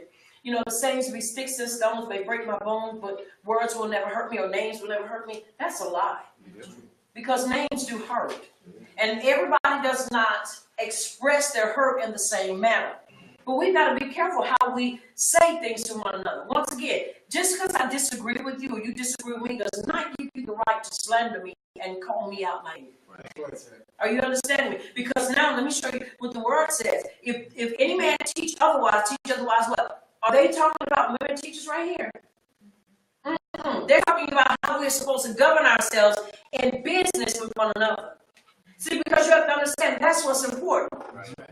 Now watch what he says. And if any man teach otherwise, that means if you're teaching anything else, you're on board. Right. That's right. That goes with this right here. And it says, and not to wholesome words, even the words of our Savior, Yahushua. In other words, we're supposed to teach his words. The Mashiach, and to the teaching,